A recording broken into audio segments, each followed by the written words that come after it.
Hi guys, welcome to cinema facts. ಎಷ್ಟೋ ಸಲ ನಮ್ಮ ಲೈಫಲ್ಲಿ ಕೆಲವು ಅನ್ಎಕ್ಸ್ಪೆಕ್ಟೆಡ್ ಥಿಂಗ್ಸ್ಗಳು ನಡೆದೋಗುತ್ತೆ. ಈ ಚಿತ್ರದ ಹೀರೋ ಲೈಫ್ನಲ್ಲೂ ಕೂಡ ಅದೇ ತರದ ಒಂದು ಘಟನೆ ನಡೆದು ಅದರಿಂದ ಅವನು ಏನೆಲ್ಲ ಸಮಸ್ಯೆಗಳನ್ನ ಫೇಸ್ ಮಾಡ್ತಾನೆ ಅನ್ನೋದನ್ನ ಸಖತ್ ಟ್ವಿಸ್ಟ್ ಹಾಗೂ ಇಂಟ್ರೆಸ್ಟಿಂಗ್ ಆಗಿ ಹೇಳಿರೋ ಚಿತ್ರನೇ ಗೇಮ್ ಆನ್. 2024ರಲ್ಲಿ ರಿಲೀಸ್ ಆಗಿದ್ದ Telugu crime cum mystery thriller ಚಿತ್ರ. ಮೂವಿ ಸ್ಟಾರ್ಟಿಂಗ್ ನಲ್ಲಿ ಸೂರ್ಯನಾರಾಯಣ ಅನ್ನೋ ವ್ಯಕ್ತಿ ಹ್ಯಾಮರ್ ಇಂದ ಯಾರೋ ಒಬ್ಬ ಹುಡುಗನಿಗೆ ಹೊಡೆದು ಸಾಯಿಸಿರ್ತಾರೆ. ಅದಕ್ಕೆ ಪೊಲೀಸ್ ಮೀಡಿಯಾದವರೆಲ್ಲ ಬಂದು ಯಾಕೆ ಇಷ್ಟೊಂದು ಬ್ರೂಟಲ್ ಆಗಿ ಕೊಲೆ ಮಾಡಿದ್ದೀರಾ ಅಂತ ಕೇಳ್ತಾ ಇದ್ದಾರೆ. ಆದ್ರೆ ಇವರು ಏನು ರಿಪ್ಲೈ ಮಾಡದೇ ಇರೋದ್ರಿಂದ ಪೊಲೀಸರು ಅವ್ರನ್ನ ಅರೆಸ್ಟ್ ಮಾಡ್ತಾರೆ. 10 ವರ್ಷಗಳ ನಂತರ ಡಾಕ್ಟರ್ ಮದನ್ ಮೋಹನ್ ಅನ್ನೋ ಸೈಕ್ಯಾಟ್ರಿಸ್ಟ್ ನ ತೋರಿಸ್ತಾರೆ. ಅವರಿಗೆ ಮೂವಿ ಸ್ಟಾರ್ಟಿಂಗ್ ನಲ್ಲಿ ಬ್ರೂಟಲ್ ಆಗಿ ಕೊಲೆ ಮಾಡಿ ಜೈಲಿನಲ್ಲಿ ಇರುವ ಸೂರ್ಯನಾರಾಯಣ ಅವರ ಬಯೋಡೇಟಾನ ಯಾರು ತಂದು ಕೊಡ್ತಾರೆ. ಬಯೋಡೇಟಾ ಕೊಟ್ಟ ವ್ಯಕ್ತಿ ಕೇಳ್ತಾನೆ, ಯಾಕೆ ಈ ಕೇಸ್ ಬಗ್ಗೆನೆ ಕೇಳಿದ್ರಿ ಅಂತ. ಇದು ತುಂಬಾ ಇಂಪಾರ್ಟೆಂಟ್ ಅಂತ ಹೇಳ್ತಾರೆ. ಕಟ್ ಮಾಡಿ ಈ ಚಿತ್ರದ ಹೀರೋ ಸಿದ್ಧಾರ್ಥ್ನ ತೋರಿಸ್ತಾರೆ. ಇವನು ಒಂದು ಗೇಮಿಂಗ್ ಕಂಪನಿಯಲ್ಲಿ ಮಾರ್ಕೆಟಿಂಗ್ ಎಕ್ಸಿಕ್ಯೂಟಿವ್ ಆಗಿ ಕೆಲಸ ಮಾಡ್ತಾ ಇರ್ತಾನೆ. ಮೋಕ್ಷ ಅನ್ನೋ ಹುಡುಗಿನ ಲವ್ ಮಾಡ್ತಾ ಇರ್ತಾನೆ. ಅವಳು ಕೂಡ ಇದೇ ಕಂಪನಿಯಲ್ಲೇ ಕೆಲಸ ಮಾಡ್ತಾ ಇದ್ದಾಳೆ. ಹೀಗಿರುವಾಗ ಒಂದು ದಿನ ಕಂಪನಿಯ ಬಾಸ್ ಸಿದ್ಧಾರ್ಥ್ಗೆ ಹೇಳ್ತಾರೆ, 3 months ಇಂದ ಒಂದೇ ಒಂದು ಟಾರ್ಗೆಟ್ ಕೂಡ ರೀಚ್ ಮಾಡಿಲ್ಲ.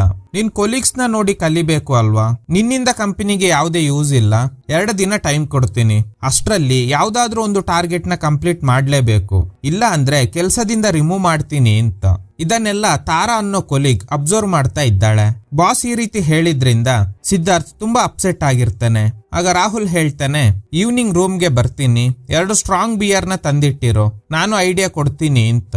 ಕಟ್ ಮಾಡಿದ್ರೆ ಸಿದ್ಧಾರ್ಥ್ ರಾಹುಲ್ಗೆ ಬಿಯರ್ ತರೋದಕ್ಕೆ ದುಡ್ಡು ಬೇಕು ಅಲ್ವಾ? ಅದಕ್ಕೆ ATMಗೆ ಹೋಗಿ ನೋಡಿದ್ರೆ 499 ಇದೆ. ಅಂದ್ರೆ ಮಿನಿಮಮ್ ಬ್ಯಾಲೆನ್ಸ್ ಕೂಡ ಇಲ್ಲ. ರಾಹುಲ್ ಟಾರ್ಗೆಟ್ ರೀಚ್ ಮಾಡೋದಕ್ಕೆ ಹೆಲ್ಪ್ ಮಾಡ್ತೀನಿ ಅಂತ ಹೇಳಿರೋದ್ರಿಂದ 400 ರೂಪೀಸ್ ನ ಡ್ರಾ ಮಾಡಿ ಬಿಯರ್ ತಗೊಂಡು ಹೋಗ್ತಾನೆ. ಆಕ್ಚುಲಿ ಸಿದ್ಧಾರ್ಥ್ ಜೊತೆನೆ ಮೋಕ್ಷ ಸ್ಟೇ ಆಗಿರ್ತಾಳೆ.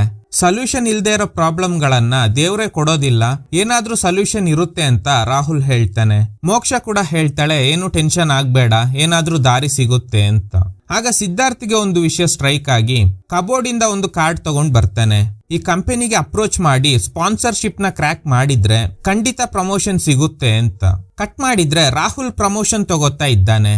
ಏನ್ ನಡೆದಿದೆ ಅಂದ್ರೆ, ನಿನ್ನೆ ಸಿದ್ಧಾರ್ಥ್ ಒಂದು ಕಂಪನಿ ಕಾರ್ಡ್ ನ ತಂದು ಈ ಕಂಪನಿಗೆ ಅಪ್ರೋಚ್ ಮಾಡಿ ಸ್ಪಾನ್ಸರ್ಶಿಪ್ ನ ಕ್ರ್ಯಾಕ್ ಮಾಡಿದ್ರೆ ನನ್ಗೆ ಪ್ರಮೋಷನ್ ಸಿಗುತ್ತೆ ಅಂತ ಹೇಳಿದ್ದ ಅಲ್ವಾ? ಆದ್ರೆ ರಾಹುಲ್ ಇವನ್ಗಿಂತ ಮುಂಚೆ ಆ ಕಂಪನಿಗೆ ಹೋಗಿ ಚೆಕ್ ತಗೊಂಡ್ ಬಂದು ನಾನೇ ಸ್ಪಾನ್ಸರ್ಶಿಪ್ ನ ಕ್ರ್ಯಾಕ್ ಮಾಡಿದ್ದು ಅಂತ ಹೇಳಿ ಪ್ರಮೋಷನ್ ತಗೊಂಡಿರ್ತಾನೆ. ಅಂದ್ರೆ ಇವನು ಸಿದ್ಧಾರ್ಥ್ಗೆ ಮೋಸ ಮಾಡ್ಬಿಟ್ಟ. ಇದರಿಂದ ಇವನ್ಗೆ ತುಂಬಾ ಹರ್ಟ್ ಆಗುತ್ತೆ. ಬಾಸ್ ಕೇಳ್ತಾರೆ, ನಿನ್ನೆ ರಾತ್ರಿ ಕಾಲ್ ಮಾಡಿ ಏನೋ ಡೀಲ್ ಕ್ರ್ಯಾಕ್ ಮಾಡ್ದೆ ಅಂತ ಹೇಳ್ದೆ ಅಲ್ವಾ? ಅವ್ರ ಅಡ್ವಾನ್ಸ್ ಕೊಟ್ರ? ಅವ್ರ ಆಫೀಸ್ಗೆ ಹೋಗಿ ಯಾರೋ ಚೆಕ್ ತಗೊಂಡ್ ಬಂದಿದ್ದಾರಂತೆ. ಆಕ್ಚುಲಿ ಆ ಡೀಲ್ ಕ್ರ್ಯಾಕ್ ಮಾಡಿದ್ದು ನಾನೇ ಅಂತ. ಆದ್ರೆ ಇವರು ಒಪ್ಕೊಳ್ಳೋದಕ್ಕೆ ರೆಡಿನೇ ಇಲ್ಲ. ರಾಹುಲ್ ಡೀಲ್ ಕ್ರ್ಯಾಕ್ ಮಾಡಿರೋದ್ರಿಂದಾನೇ ಅವನೀಗ ಪ್ರಮೋಷನ್ ತಗೊಳ್ತಾ ಇದ್ದಾನೆ ಅಂತ. ಸೊ ಈಗ್ಲೇ ಅವನಿಗೆ ಎಲ್ಲ ಅರ್ಥ ಆಗಿದೆ. ಟಾರ್ಗೆಟ್ ರೀಚ್ ಮಾಡೋದಕ್ಕೆ ಹೆಲ್ಪ್ ಮಾಡ್ತೀನಿ ಅಂತ ಹೇಳಿ ನಾನು ಡೀಲ್ ಕ್ರ್ಯಾಕ್ ಮಾಡಿದ್ದ ಕಂಪನಿಗೆ ನನ್ಗಿಂತ ಮುಂಚೆ ಹೋಗಿ ಚೆಕ್ ತಗೊಂಡ್ ಬಂದು ಈಗ ಪ್ರಮೋಷನ್ ತಗೊಂಡಿರೋದು ರಾಹುಲ್ ಅಂತ. ನಾನೇ ಡೀಲ್ ಕ್ರ್ಯಾಕ್ ಮಾಡಿದ್ದು ಅಂತ ಎಷ್ಟೇ ಹೇಳಿದ್ರೂನು ಕೇಳೋದಕ್ಕೆ ಇವರು ರೆಡಿನೇ ಇಲ್ಲ. ಸಿದ್ಧಾರ್ಥ್ನ ಕೆಲ್ಸದಿಂದ ರಿಮೂವ್ ಮಾಡ್ತಾರೆ. ತುಂಬಾ ನಂಬಿದ್ದ ಫ್ರೆಂಡೇ ಮೋಸ ಮಾಡ್ಬಿಟ್ಟ ಅಂತ ಸಿದ್ಧಾರ್ಥ್ ತುಂಬಾ ಬೇಜಾರ್ ಮಾಡ್ಕೊಂಡಿದ್ದಾನೆ. ಬ್ಯಾಂಕ್ ಅಲ್ಲಿ ಸರಿಯಾಗಿ 100 ರೂಪಾಯಿ ಕೂಡ ಇಲ್ಲ. ನೆಕ್ಸ್ಟ್ ಏನ್ ಮಾಡ್ಬೇಕು ಅಂತಾನೆ ಗೊತ್ತಿಲ್ಲ. ಇವನ್ನ ಕೆಲ್ಸದಿಂದ ರಿಮೂವ್ ಮಾಡಿದ್ರಿಂದ ಇವನ್ ಕೊಲೀಗ್ ತಾರಾಗೆ ತುಂಬಾ ಬೇಜಾರಾಗುತ್ತೆ. ಈವ್ನಿಂಗ್ ಮೋಕ್ಷಗೆ ಕಾಲ್ ಮಾಡಿದಾಗ ಅವಳು ಪಿಕ್ ಮಾಡ್ತಾನೆ ಇಲ್ಲ.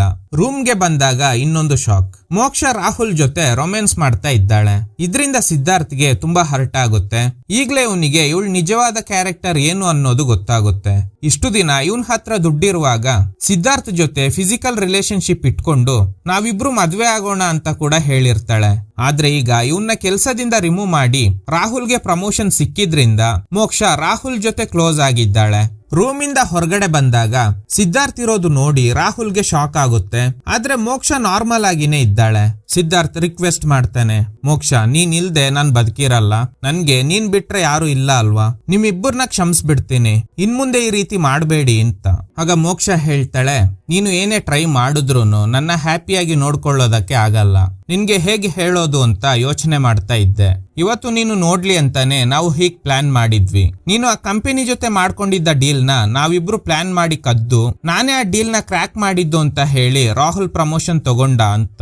ಆಗ ಇವನಿಗೆ ಇವ್ರ ತಾತ ಹೇಳಿದ್ದ ಮಾತು ನೆನಪಾಗುತ್ತೆ. ನೀನ್ ಯಾರು ಅನ್ನೋದು ಯಾರಿಗೂ ಹೇಳ್ಬೇಡ, ನೀನು ನಂಬಿರೋ ಜನ ನಿನ್ಗೆ ಮೋಸ ಮಾಡಿದ್ರೂನು ಅವ್ರನ್ನ ಕ್ಷಮಿಸ್ಬಿಡು ಅಂತ. ತುಂಬಾ ನಂಬಿದ್ದ ಇಬ್ರು ಮೋಸ ಮಾಡ್ಬಿಟ್ರು, ಜಾಬ್ ಕೂಡ ಹೋಯ್ತು. ಮುಂದೇನ್ ಮಾಡ್ಬೇಕು ಅಂತ ಗೊತ್ತಿಲ್ದೆ ಸೂಸೈಡ್ ಮಾಡ್ಕೋಬೇಕು ಅಂತ ವೇಸ್ಟೇಜ್ ಗಳನ್ನ ಡಿಸ್ಪೋಸ್ ಮಾಡೋ ಜಾಗಕ್ಕೆ ಬರ್ತಾನೆ. ಈಗ ಇವನು ಇರೋ ಜಾಗದಲ್ಲಿ CCTV ಫಿಕ್ಸ್ ಆಗಿದೆ. ಬಿಯರ್ಗೆ ಏನೋ ಮಿಕ್ಸ್ ಮಾಡಿ ಕುಡಿಬೇಕು ಅನ್ನುವಷ್ಟ್ರಲ್ಲಿ ಒಂದು ನೊಣ ಇವನ್ ಕಿವಿಯ ಹತ್ರ ಬಂದು ಇರಿಟೇಟ್ ಮಾಡ್ತಾ ಇರುತ್ತೆ. ಅವನ್ ಪಕ್ಕದಲ್ಲೇ ಒಂದು ಫೋನ್ ಇದೆ, ಆ ಫೋನ್ಗೆ ಕಾಲ್ ಬರುತ್ತೆ. ಪಿಕ್ ಮಾಡಿದಾಗ, ಹಾಯ್ ಸಿದ್ಧಾರ್ಥ್, ರಿಯಲ್ ಟೈಮ್ ಸೈಕಾಲಜಿಕ್ ಗೇಮ್ಗೆ ನಿಮ್ಗೆ ಸ್ವಾಗತ. ನಿಮ್ಮ ಸಿಚುವೇಶನ್ ನೋಡಿದ್ರಿಂದಾನೆ ನಿಮ್ನ ಈ ಗೇಮ್ಗೆ ಸೆಲೆಕ್ಟ್ ಮಾಡಿದ್ದೀವಿ. ನಿಮ್ಗೆ ಒಂದು ನೊಣ ತೊಂದರೆ ಕೊಡ್ತಿದೆ ಅಲ್ವಾ, ಅದನ್ನ 60 ಸೆಕೆಂಡ್ಸ್ ಒಳಗಡೆ ಸಾಯಿಸ್ಬಿಟ್ರೆ ನಿಮ್ಮ ಅಕೌಂಟ್ಗೆ 1 ಲಕ್ಷ ಕ್ರೆಡಿಟ್ ಆಗುತ್ತೆ ಅಂತ. ಇದನ್ನ ಕನ್ಫರ್ಮ್ ಮಾಡೋದಕ್ಕೆ ಒಂದನ್ನ ಒತ್ತಬೇಕು. ಫಸ್ಟ್ ಸಿದ್ಧಾರ್ಥ್ ನಂಬೋದಿಲ್ಲ, ಸುಮ್ನೆ ಸ್ಪ್ಯಾಮ್ ಕಾಲ್ ಆಗಿರ್ಬೋದು ಅಂತ ಅನ್ಕೊಳ್ತಾನೆ. ಅಟ್ಲೀಸ್ಟ್ ಸಾಯೋಕು ಮುಂಚೆ ಈ ನೊಣನ ಕೂಡ ಸಾಯಿಸದೆ ಹೋದ್ರೆ ನಾನ್ ಸತ್ರು ವೇಸ್ಟೇ ಅಂತ ಅದನ್ನ ಸಾಯಿಸ್ಬಿಡ್ತಾನೆ. ಆಗ ಅದೇ ಫೋನ್ಗೆ ಒಂದು ವಾಯ್ಸ್ ನೋಟ್ ಬರುತ್ತೆ, ನೀವು ಈ ಗೇಮ್ ನ ಕಂಪ್ಲೀಟ್ ಮಾಡಿರೋದ್ರಿಂದ 1 ಲಕ್ಷ ಗೆದ್ದಿದ್ದೀರಾ ಅಂತ. ಇವನ್ಗೆ ತಲೆ ಕೆಟ್ಟು ಹೋಗುತ್ತೆ. SMS ಕೂಡ ಬಂದಿದೆ, 1 ಲಕ್ಷ ಅಕೌಂಟ್ಗೆ ಕ್ರೆಡಿಟ್ ಆಗಿದೆ ಅಂತ. So suicide plan cancel. ಆ ಫೋನ್ ತಗೊಂಡು ನೇರವಾಗಿ ATMಗೆ ಹೋಗಿ ಚೆಕ್ ಮಾಡಿದಾಗ 1 ಲಕ್ಷ ಕ್ರೆಡಿಟ್ ಆಗಿದೆ. ಇವನಿಗೆ ನಂಬೋದಕ್ಕೆ ಆಗ್ತಾನೆ ಇಲ್ಲ, ಬರೀ ನೊಣ ಸಾಯಿಸಿದ್ದಕ್ಕೆ 1 ಲಕ್ಷನ ಅಂತ. ಇಡೀ ಪ್ರಪಂಚದಲ್ಲೇ ಬೆಸ್ಟ್ ಮ್ಯೂಸಿಕ್ ಏನ್ ಗೊತ್ತಾ, ಅದು ATM ಇಂದ ಹಣ ಬರುವಾಗ ಬರೋ ಶಬ್ದ ಅಂತ. ಈ ಗೇಮ್ ರನ್ ಮಾಡ್ತಿರೋ ಸ್ಟ್ರೇಂಜರ್ಸ್ ಸಿದ್ಧಾರ್ಥ್ ನ ಪ್ರತಿ ಮೂವ್ಮೆಂಟ್ ನ ಅಬ್ಸರ್ವ್ ಮಾಡ್ತಾ ಇರ್ತಾರೆ. ಕಟ್ ಮಾಡಿದ್ರೆ ದುಡ್ಡು ಸಿಕ್ಕಿದ ಖುಷಿಗೆ ಒಂದು ರೆಸ್ಟೋರೆಂಟ್ಗೆ ಹೋಗಿ ಸರಿಯಾಗಿ ಬ್ಯಾಟಿಂಗ್ ಮಾಡ್ತಾನೆ. ಆಗ ಮತ್ತೆ ಕಾಲ್ ಬರುತ್ತೆ, ನಿಮ್ಗೆ ಈ ಗೇಮ್ ಇಷ್ಟ ಆಗಿ ಮುಂದೆ ಸಾಗೋದಕ್ಕೆ ಇಷ್ಟ ಇದ್ರೆ ಒಂದನ್ನ ಒತ್ತಿ ಅಂತ. ಸಿದ್ಧಾರ್ಥ್ ಒಂದನ್ನ ಪ್ರೆಸ್ ಮಾಡಿದಾಗ ನಿಮ್ಮ ಪಕ್ಕದಲ್ಲೇ ಇರೋ ಯಾವ್ದಾದ್ರೂ ಚಿಕ್ಕ ಮಕ್ಕಳನ್ನ 100 ಸೆಕೆಂಡ್ಸ್ ಒಳಗಡೆ ಅಳೋ ತರ ಮಾಡಿದ್ರೆ ನಿಮ್ಗೆ 3 ಲಕ್ಷ ಸಿಗುತ್ತೆ ಅಂತ ಕನ್ಫರ್ಮ್ ಮಾಡಿ ಪಕ್ಕದಲ್ಲೇ ಕೂತ್ಕೊಂಡಿದ್ದ ಚಿಕ್ಕ ಹುಡುಗಿನ ಅಳೋ ತರ ಮಾಡೋದಕ್ಕೆ ಎಷ್ಟೇ ಟ್ರೈ ಮಾಡಿದ್ರೂನು ಅವಳು ಅಳ್ತಾನೆ ಇಲ್ಲ. ಇವನು ಯಾವ ತರ ರಿಯಾಕ್ಟ್ ಮಾಡ್ತಾನೋ ಅದೇ ತರನೇ ಆ ಹುಡುಗಿ ಕೂಡ ಮಾಡ್ತಾ ಇದ್ದಾಳೆ. ಸೊ ಪ್ಲಾನ್ ಮಾಡಿ ಟೇಬಲ್ಗೆ ಜೋರಾಗಿ ತಲೆ ಹೊಡ್ಕೊಳ್ತಾನೆ. ಇವಳು ಕೂಡ ಅದೇ ತರನೇ ಮಾಡಿದ್ರಿಂದ ಪೆಟ್ಟಾಗಿ ಅಳ್ತಾ ಇದ್ದಾಳೆ. So second task completed. ತಕ್ಷಣ 3 ಲಕ್ಷ ಅಕೌಂಟ್ಗೆ ಕ್ರೆಡಿಟ್ ಆಗುತ್ತೆ. ಮಾರ್ನಿಂಗ್ ಮತ್ತೆ ಕಾಲ್ ಬರುತ್ತೆ. 3ನೇ ಟಾಸ್ಕ್ ಏನಂದ್ರೆ, ನಿಮ್ ಲೈಫ್ ಅಲ್ಲಿ ನಿಮ್ಗೆ ತುಂಬಾ ತೊಂದರೆ ಕೊಟ್ಟವರಿಗೆ ಎಲ್ಲರ ಮುಂದೆ ಹೊಡಿಬೇಕು. ಈ ಟಾಸ್ಕ್ ಮಾಡೋದಕ್ಕೆ ನಿಮ್ಗೆ 60 ನಿಮಿಷ ಟೈಮ್ ಇದೆ ಅಂತ. ಈ ಟಾಸ್ಕ್ ಕಂಪ್ಲೀಟ್ ಮಾಡಿದ್ರೆ ಇವನಿಗೆ 5 ಲಕ್ಷ ಸಿಗುತ್ತೆ. ಕನ್ಫರ್ಮ್ ಮಾಡಿ ನೇರವಾಗಿ ಸಿದ್ಧಾರ್ಥ್ ಇದಕ್ಕೂ ಮುಂಚೆ ವರ್ಕ್ ಮಾಡ್ತಿದ್ದ ಗೇಮಿಂಗ್ ಕಂಪನಿಗೆ ಬರ್ತಾನೆ. ಸೊ ಇವನಿಗೆ ನಂಬಿಸಿ ಮೋಸ ಮಾಡಿರೋ ರಾಹುಲ್ ಹಾಗೂ ಮೋಕ್ಷಾಗೆ ಸರಿಯಾಗಿ ಚಾರ್ಜ್ ಮಾಡಬೇಕು ಅಂತ ಡಿಸೈಡ್ ಮಾಡ್ತಾನೆ. ಇವನ್ ಆಟಿಟ್ಯೂಡ್ ಚೇಂಜ್ ಆಗಿರೋದು ನೋಡಿ ಇವರಿಗೆಲ್ಲ ಸರ್ಪ್ರೈಸ್ ಆಗುತ್ತೆ. ಫಸ್ಟ್ ಮೋಕ್ಷ ಕೆನ್ನೆಗೆ ಹೊಡಿತಾನೆ. ನಾನ್ ಯಾಕೆ ಹೊಡೆದೆ ಅಂತ ನಿನ್ಗೆ ಗೊತ್ತು, ಯಾಕೆ ಅಂತ ನೀನೇ ಹೇಳು. ನಿನ್ ಜಾಬ್ ಕಿತ್ಕೊಂಡಿದ್ದಕ್ಕ ತೆಗೆದ್ಬಿಟ್ಟ ಅಂದ್ರೆ ಮುಖ ಶೇಪ್ ಔಟ್ ಆಗ್ಬಿಡ್ಬೇಕು. ನಿಜ ಹೇಳು, ನಿನ್ಗೆ ಮೋಸ ಮಾಡ್ದೆ ಅದಕ್ಕೆ ಅಲ್ವಾ? ಅಲ್ಲ, ಒಂದು ವೇಳೆ ನಿನ್ಗೆ ರಾಹುಲ್ ಬೇಕು ಅಂತ ಹೇಳಿದ್ರೆ ತಪ್ಪೇನು ಇಲ್ಲ. ದುಡ್ಡಿಗೋಸ್ಕರ ಆಸೆ ಪಟ್ರು ಪರವಾಗಿಲ್ಲ. ಆದ್ರೆ ದುಡ್ಡಿಗೋಸ್ಕರ ಲವ್ ಮಾಡ್ತೀನಿ ಅಂತ ಹೇಳಿ ನಂಬಿಸಿ ಮೋಸ ಮಾಡೋ ನಿನ್ನಂತವ್ರಿಗೆ ಏನಂತ ಕರಿಬೇಕು? ಇದೇ ನನ್ನ ಪ್ರಶ್ನೆ. ಉತ್ತರ ನೀನ್ ಕೊಡ್ತೀಯಾ ಇಲ್ಲ ರಾಹುಲ್ ಕೊಡ್ತಾನ ಅಂತ? ರಾಹುಲ್ ಕೊಡ್ತಾನೆ. ರಾಹುಲ್ಗೆ ಏನ್ ಹೇಳ್ಬೇಕು ಅಂತಾನೆ ಗೊತ್ತಾಗ್ತಾ ಇಲ್ಲ. ಅವನಿಗೆ ಸರಿಯಾಗಿ ಹೊಡೆದು, ನಿನ್ನ ಬೆಸ್ಟ್ ಫ್ರೆಂಡ್ ಅನ್ಕೊಂಡಿದ್ದೆ, ಆದ್ರೆ ನೀವಿಬ್ರು ವಿಷ ಸರ್ಪಗಳು. ನಾನು ಸೈಲೆಂಟ್ ಆಗಿ ಕೆಲಸ ಮಾಡ್ತಿರುವಾಗ ನನ್ನ ಗೇಲಿ ಮಾಡ್ತಾ ಇದ್ರಿ, ತಾಕತ್ತಿದ್ರೆ ಈಗ ನಗ್ರಿ ಅಂತ. ಅಷ್ಟರಲ್ಲಿ ಬಾಸ್ ಬಂದು, ನಿನ್ನ ಯಾರು ಇಲ್ಲಿಗೆ ಬರೋದಕ್ಕೆ ಹೇಳಿದ್ದು ಅಂತ ಅವರಿಗೂ ಸರಿಯಾಗಿ ಚಾರ್ಜ್ ಮಾಡ್ತಾನೆ. ತಡೆಯೋದಕ್ಕೆ ಬಂದ ಸೆಕ್ಯೂರಿಟಿ ಗಾರ್ಡ್ಗಳಿಗೂ ಸರಿಯಾಗಿ ಹೊಡಿತಾನೆ. ಕೊನೆಯದಾಗಿ ಒಂದು ಮಾತು, ಸೈಲೆಂಟ್ ಆಗಿರೋರ್ನ ಯಾವತ್ತು ಕೆಣ್ಕೋದಕ್ಕೆ ಹೋಗ್ಬೇಡಿ ಅಂತ. ಸೊ 3ನೇ ಟಾಸ್ಕ್ ಕಂಪ್ಲೀಟ್ ಮಾಡಿದ್ರಿಂದ 5 ಲಕ್ಷ ಜೊತೆಗೆ ಬೋನಸ್ ಕೂಡ ಸಿಗುತ್ತೆ. ಸಿದ್ಧಾರ್ಥ್ಗೆ ಫುಲ್ ಖುಷಿ. ಗಿಫ್ಟ್ ಆಗಿ SUV ಕೂಡ ಸಿಗುತ್ತೆ. ಈಗ ಈ ಗೇಮ್ ಆಡಿಸ್ತಾ ಇರೋ ಮೇನ್ ಹೆಡ್ ಕಾಲ್ ಮಾಡ್ತಾರೆ, ಗೇಮ್ ಇಷ್ಟ ಆಗ್ತಿದ್ಯಾ ಅಂತ. ಹೌದು, ನನ್ನೇ ಯಾಕೆ ಈ ಗೇಮ್ಗೆ ಸೆಲೆಕ್ಟ್ ಮಾಡಿದ್ರಿ? ಟೈಮ್ ಬಂದಾಗ ನಿನ್ಗೆ ಗೊತ್ತಾಗುತ್ತೆ. ಅಸಲಿ ಆಟ ಈಗ ಶುರು. ಇದು ವೈಲ್ಡ್ ಗೇಮ್. ಒನ್ಸ್ ನೀನು ಎಂಟರ್ ಆದ್ಮೇಲೆ ಒಂದು ವಿನ್ನರ್ ಆಗ್ತೀಯಾ, ಇಲ್ಲ ಅಂದ್ರೆ ಡೆಡ್ ಬಾಡಿ ಆಗ್ಬಿಡ್ತೀಯಾ ಅಂತ. ಅದಕ್ಕೆ ಸಿದ್ಧಾರ್ಥ್ ಹೇಳ್ತಾನೆ, ಅಷ್ಟೇ ತಾನೆ, ಲೈಫಲ್ಲಿ ಫ್ರಸ್ಟ್ರೇಟ್ ಆಗಿ ಸೂಸೈಡ್ ಮಾಡ್ಕೊಳ್ಳೋದಕ್ಕೆ ಹೋದವನಿಗೆ ಮತ್ತೊಮ್ಮೆ ಸಾಯೋದ್ರಲ್ಲಿ ಏನು ತೊಂದರೆ ಇಲ್ಲ ಅಂತ. ಈ ಗೇಮ್ಗೆ ಕೆಲವೊಂದು ರೂಲ್ಸ್ ಇದೆ. ಈ ಗೇಮ್ ಬಗ್ಗೆ ಯಾರ ಜೊತೆನೂ ಡಿಸ್ಕಸ್ ಮಾಡಬಾರ್ದು. ಈ ಗೇಮ್ ನಲ್ಲಿ ಇವನ್ ತರಾನೇ ತುಂಬಾ ಜನ ಪ್ಲೇಯರ್ಸ್ ಇರ್ತಾರೆ. ಆದ್ರೆ ಅವರಿಗೆ ಇವನ್ ಯಾರು ಅಂತ ಗೊತ್ತಿರೋದಿಲ್ಲ, ಇವನಿಗೆ ಅವ್ರು ಯಾರು ಅಂತ ಗೊತ್ತಿರೋದಿಲ್ಲ. ಯಾವುದೇ ಎಮೋಷನ್ಸ್ ಅಂಡ್ ಫೀಲಿಂಗ್ಸ್ ಇರಬಾರ್ದು. ಅಂಡ್ ನೆಕ್ಸ್ಟ್ ಬರೋ ಗೇಮ್ಗಳು ತುಂಬಾ ಡೆಡ್ಲಿ ಆಗಿರುತ್ತೆ ಅಂತ. ಕಟ್ ಮಾಡಿದ್ರೆ ಇವನ್ ಮನೆಗೆ ತಾರ ಬರ್ತಾಳೆ. ನೀನ್ ಯಾಕೆ ಇಲ್ಲಿಗೆ ಬಂದೆ ಅಂತ ಕೇಳಿದಾಗ, ನಿನ್ನೆ ನಮ್ ಬಾಸ್ಗೆ ನೀನು ಹೊಡೆದಾಗ ನನ್ಗೆ ಖುಷಿಯಾಗಿ ವಿಶಾಲ್ ಹೊಡೆದಿದ್ರಿಂದ ನನ್ನ ಕೆಲ್ಸದಿಂದ ರಿಮೂವ್ ಮಾಡ್ಬಿಟ್ರು. ಸೊ ನೀನು ಬಾಸ್ಗೆ ಹೊಡೆದಿದ್ರಿಂದಾನೆ ನಾನು ಖುಷಿಯಾಗಿ ವಿಶಾಲ್ ಹೊಡೆದ್ಬಿಟ್ಟೆ. ಸೊ ಅದಕ್ಕೆ ನನ್ನ ಜಾಬ್ ಹೋಯ್ತು, ನೀನೇ ನನ್ನ ನೋಡ್ಕೋಬೇಕು ಅಂತ. ನೋಡು ಅದೆಲ್ಲ ಆಗಲ್ಲ, ನೀನು ಇಲ್ಲಿಂದ ಹೋಗು ಅಂತ ಹೇಳ್ತಾನೆ. ಇದನ್ನೆಲ್ಲ ಈ ಗೇಮ್ ನಡೆಸ್ತಾ ಇರೋ ಹೆಡ್ ಹಾಗೂ ಅವನ್ ಕಡೆಯವರು ನೋಡ್ತಾ ಇದ್ದಾರೆ. ಕಟ್ ಮಾಡಿದ್ರೆ ನೆಕ್ಸ್ಟ್ ಡೇ ತಾರಾ ಸಿದ್ಧಾರ್ಥ್ನ ಬಾ ಒಂದು ರೆಸ್ಟೋರೆಂಟ್ಗೆ ಹೋಗೋಣ ಅಂತ ಹೇಳ್ತಾಳೆ. ಇವನು ಎಷ್ಟೇ ಅವಾಯ್ಡ್ ಮಾಡಿದ್ರೂನು ಇವಳು ಮಾತ್ರ ಇವನ್ನ ಬಿಡ್ತಾನೆ ಇಲ್ಲ. ಸರಿ ಅಂತ ಒಂದು ರೆಸ್ಟೋರೆಂಟ್ಗೆ ಹೋಗ್ತಾರೆ. ಅದೇ ರೆಸ್ಟೋರೆಂಟ್ಗೆ ಮೋಕ್ಷ ಹಾಗೂ ರಾಹುಲ್ ಕೂಡ ಬರ್ತಾರೆ. ಸಿದ್ಧಾರ್ಥ್ ಹ್ಯಾಂಡ್ ವಾಶ್ ಮಾಡೋದಕ್ಕೆ ಹೋದ ಗ್ಯಾಪ್ ನಲ್ಲಿ ಮೋಕ್ಷ ಇವಳ ಹತ್ರ ಕೇಳ್ತಾಳೆ, ಏನು ಇವನ್ ಜೊತೆ ಇದ್ದೀಯಾ, ಅವನಿಗೆ ಸರಿಯಾಗಿ ವರ್ಕ್ ಮಾಡೋದಕ್ಕೆ ಬರಲ್ಲ, ಇನ್ನು ರೊಮ್ಯಾನ್ಸ್ ಹೇಗ್ ಮಾಡ್ತಾನೆ ಅಂತ. ನಿಂದು ಲಸ್ಟ್ ನಂದು ಲವ್. ಇದ್ರಿಂದ ಮೋಕ್ಷಗೆ ಶೇಮ್ ಆಗುತ್ತೆ. ಅಷ್ಟರಲ್ಲಿ ಸಿದ್ಧಾರ್ಥ್ ಬರ್ತಾನೆ. ಇವ್ರ ಮುಂದೆನೆ ಕಿಸ್ ಮಾಡ್ತಾಳೆ. ರೆಸ್ಟೋರೆಂಟ್ ಇಂದ ಹೋಗುವಾಗ ಸಾರಿ ಕೇಳ್ತಾಳೆ. ಅವಳು ನಿನ್ ಬಗ್ಗೆ ಏನೇನೋ ಹೇಳ್ತಾ ಇದ್ಲು, ಅದಕ್ಕೆ ಹೀಗ್ ಮಾಡ್ದೆ ಅಂತ. ಸೊ ಸಿದ್ಧಾರ್ಥ್ಗೆ ಕೂಡ ಇವಳ ಆಟಿಟ್ಯೂಡ್ ಇಷ್ಟ ಆಗಿ ಲವ್ ಮಾಡೋದಕ್ಕೆ ಶುರು ಮಾಡ್ತಾನೆ. ದಿನ ಕಳೆದಂತೆ ಇಬ್ರು ತುಂಬಾ ಕ್ಲೋಸ್ ಆಗ್ತಾರೆ. ಕಟ್ ಮಾಡಿದ್ರೆ ನೆಕ್ಸ್ಟ್ ಟಾಸ್ಕ್ ರೆಡಿ ಇದೆ. ಒಂದು ಕಡೆ ಕೆಲವು ಜನ ಇದ್ದಾರೆ, ಅಲ್ಲಿ ಇಬ್ರು ಫೈಟ್ ಮಾಡ್ತಾ ಇದ್ದಾರೆ. ಈ ಗೇಮ್ ನಡೆಸ್ತಾ ಇರೋ ಹೆಡ್ ಕೊಟ್ಟಿರೋ ಕ್ಲೂಗಳನ್ನ ಕ್ರ್ಯಾಕ್ ಮಾಡಿದಾಗ ಇಲ್ಲಿರೋ ವ್ಯಕ್ತಿ ಕೈಯಲ್ಲಿ 3 ನಿಮಿಷ ಹೊಡ್ಸ್ಕೋಬೇಕು ಅನ್ನೋದು ಗೊತ್ತಾಗುತ್ತೆ. ಸೊ ಸರಿಯಾಗಿ ಒದೆ ತಿಂತಾನೆ. ಕೊನೆಗೆ ಅವನು ಇವನ್ ತಾಯಿ ಬಗ್ಗೆ ವಲ್ಗರ್ ಆಗಿ ಮಾತಾಡಿದ್ರಿಂದ ಸಿದ್ಧಾರ್ಥ್ ಅವನಿಗೆ ಸರಿಯಾಗಿ ಹೊಡಿತಾನೆ. ಗೇಮ್ ಪ್ರಕಾರ ಸಿದ್ಧಾರ್ಥ್ ಇವನಿಗೆ ಹೊಡೆಯೋ ಹಾಗಿಲ್ಲ. ಸೊ ಅದಕ್ಕೆ ಸಿದ್ಧಾರ್ಥ್ ಈ ಟಾಸ್ಕ್ ನಲ್ಲಿ ಸೋತಿದ್ರಿಂದ ಇವನ ಅಕೌಂಟ್ ಇಂದ 2 ಲಕ್ಷ ಕಟ್ ಆಗುತ್ತೆ. ಇದನ್ನೆಲ್ಲ ನೋಡ್ತಿದ್ದ ತಾರಾಗೆ ಗೊತ್ತಾಗುತ್ತೆ ಇವನು ಅವ್ರ ತಾಯಿನ ತುಂಬಾ ಇಷ್ಟ ಪಡ್ತಾನೆ ಅಂತ. ಈ ವಿಷಯದ ಬಗ್ಗೆ ಹೇಳಿದಾಗ, ಇಲ್ಲ ನನ್ಗೆ ನಮ್ ತಾಯಿನ ಕಂಡ್ರೆ ಇಷ್ಟನೇ ಇಲ್ಲ ಅಂತ. ಯಾರನ್ನಾದ್ರೂ ನಾವು ತುಂಬಾ ಇಷ್ಟಪಟ್ಟು ಅವ್ರ ಪ್ರೀತಿ ನಮ್ಗೆ ಸಿಕ್ಕಿಲ್ಲ ಅಂದ್ರೆ ಅವ್ರನ್ನ ಮೊದ್ಲಿಗಿಂತ ಜಾಸ್ತಿ ಹೇಟ್ ಮಾಡ್ತೀವಿ. ನಿನ್ಗೆ ಆಗಿರೋದು ಕೂಡ ಅದೇ ಅಂತ. ಆದ್ರೆ ಒಪ್ಕೊಳ್ಳೋದಕ್ಕೆ ಇವನು ರೆಡಿ ಇಲ್ಲ. ತಾರಾ ಜೊತೆ ರೂಡ್ ಆಗಿ ಬಿಹೇವ್ ಮಾಡಿದ್ರಿಂದ ಅವಳು ಕೋಪ ಮಾಡ್ಕೊಂಡು ಅಲ್ಲಿಂದ ಹೋಗ್ತಾಳೆ. ಈಗ ಮತ್ತೆ ಕಾಲ್ ಮಾಡಿ ಹೇಳ್ತಾರೆ, ನಿನ್ಗೆ ಇರೋ ಅತಿಯಾದ ಕೋಪ ಹಾಗೂ ಸೆಂಟಿಮೆಂಟ್ ಇಂದಾನೆ ಈ ಗೇಮ್ ನಲ್ಲಿ ಸೋತ್ ಹೋದೆ. ಅದಕ್ಕೆ ನಾನು ನಿನ್ಗೆ ಕೊಡ್ತಿರೋ ಪನಿಷ್ಮೆಂಟ್ ಮತ್ತೆ ಗೇಮ್ಗೆ ಎಂಟರ್ ಆಗ್ಬೇಕು ಅಂತ. ಈಗ ನೆಕ್ಸ್ಟ್ ಗೇಮ್ ಟಾಸ್ಕ್ ಏನಂದ್ರೆ ಅರ್ಜುನ್ ಗೋಸ್ವಾಮಿ ಅನ್ನೋ ವ್ಯಕ್ತಿಯ ಮನೆಗೆ ನುಗ್ಗಿ ಸೆಕ್ಯೂರಿಟಿನ ಬ್ರೇಕ್ ಮಾಡಿ ಕೀ ಕಾರ್ಡ್ ತಗೊಂಡು ಅವ್ರ ರೂಮ್ಗೆ ಹೋಗಿ ಅಲ್ಲಿ ಒಂದು ಲ್ಯಾಪ್ಟಾಪ್ ಇರುತ್ತೆ, ಅದ್ರಲ್ಲಿರುವ ಎಲ್ಲಾ ಫೈಲ್ಸ್ ನ ಡಿಲೀಟ್ ಮಾಡಬೇಕು. ಅದೇ ತರ ಫಸ್ಟ್ ಸೆಕ್ಯೂರಿಟಿನ ಬ್ರೇಕ್ ಮಾಡಿ ಅವ್ರ ಹತ್ರ ಇದ್ದ ಕೀ ಕಾರ್ಡ್ ನ ತಗೊಂಡು ಅವ್ರ ರೂಮ್ಗೆ ನುಗ್ಗಿ ಅವ್ರಿಗೆ ಸರಿಯಾಗಿ ಹೊಡಿತಾನೆ. ನಂತರ ಆ ಲ್ಯಾಪ್ಟಾಪ್ ನಲ್ಲಿ ಇದ್ದ ಫೈಲ್ಸ್ ಗಳನ್ನ ಡಿಲೀಟ್ ಮಾಡ್ತಾನೆ. ನೀನು ಕೂಡ ಈ ಗೇಮ್ ನಲ್ಲಿ ಪ್ಲೇಯರ್ ಅಲ್ವಾ ಅಂತ. ಇದನ್ನ ಕೇಳಿ ಸಿದ್ಧಾರ್ಥಿಗೆ ಶಾಕ್ ಆಗುತ್ತೆ. ನಿನ್ಗೆ ಹೇಗ್ ಗೊತ್ತು? ಈ ಗೇಮ್ ನಲ್ಲಿ ಇರೋರೆಲ್ಲ ಏನಾದ್ರೂ ತಪ್ಪು ಮಾಡಿರ್ತಾರೆ, ಅಂತವ್ರನ್ನೇ ಈ ಗೇಮ್ಗೆ ಸೆಲೆಕ್ಟ್ ಮಾಡ್ತಾರೆ. ಒನ್ಸ್ ಈ ಗೇಮ್ ನಲ್ಲಿ ಟ್ರ್ಯಾಪ್ ಆದ್ರೆ ಒಂದು ಕ್ರಿಮಿನಲ್ ಆಗ್ತೀಯಾ, ಇಲ್ಲ ಅಂದ್ರೆ ಡೆಡ್ ಬಾಡಿ ಆಗ್ತೀಯಾ ಅಂತ. ಟಾಸ್ಕ್ ಮುಗಿಸಿ ಹೊರಗಡೆ ಬರುವಾಗ ಕಾಲ್ ಮಾಡಿ ಹೇಳ್ತಾರೆ ಟಾಸ್ಕ್ ಇನ್ನ ಮುಗ್ದಿಲ್ಲ. ಅವ್ರ ರೂಮ್ ನಲ್ಲಿ ಒಂದು ಕಬೋರ್ಡ್ ಇದೆ, ಅದ್ರೊಳಗಡೆ ಇರೋ ಗನ್ ತಗೊಂಡು ಅರ್ಜುನ್ ಗೋಸ್ವಾಮಿಗೆ ಶೂಟ್ ಮಾಡು, ಇಲ್ಲ ಅಂದ್ರೆ ಬೇರೆ ಪ್ಲೇಯರ್ಸ್ ಔಟ್ ಸೈಡ್ ಇದ್ದಾರೆ, ಅವರು ನಿನ್ಗೆ ಶೂಟ್ ಮಾಡ್ತಾರೆ ಅಂತ. ಬೇರೆ ಆಪ್ಷನ್ ಇಲ್ದೆ ಶೂಟ್ ಮಾಡೋದಕ್ಕೆ ಹೋದಾಗ ಅರ್ಜುನ್ ಗೋಸ್ವಾಮಿ ಅವರ ತಾಯಿ ಬಂದು ಫಸ್ಟ್ ನನ್ನ ಶೂಟ್ ಮಾಡು, ನಂತರ ನನ್ನ ಮಗನಿಗೆ ಶೂಟ್ ಮಾಡು ಅಂತ. ಆದ್ರೆ ಸಿದ್ಧಾರ್ಥ್ ಇವ್ರಿಗೆ ಶೂಟ್ ಮಾಡದೆ ಹೊರಗಡೆ ಬರ್ತಾನೆ. ಆಗ ಹೊರಗಡೆ ಇದ್ದ ಪ್ಲೇಯರ್ಸ್ಗೆ ಒಂದು ಮೆಸೇಜ್ ಬರುತ್ತೆ, ಪ್ಲೇಯರ್ 1 ಟಾಸ್ಕ್ ಕಂಪ್ಲೀಟ್ ಮಾಡಿಲ್ಲ, ಅದಕ್ಕೆ ಅವನಿಗೆ ಶೂಟ್ ಮಾಡಿ ಅಂತ. ಸೊ ಅವರೆಲ್ಲ ಸಿದ್ಧಾರ್ಥಿಗೆ ಶೂಟ್ ಮಾಡ್ತಾರೆ. ಸಿದ್ಧಾರ್ಥ್ ಹೇಗೋ ಒಂದು ಕಡೆ ಹೈಡ್ ಆಗಿದ್ದಾನೆ.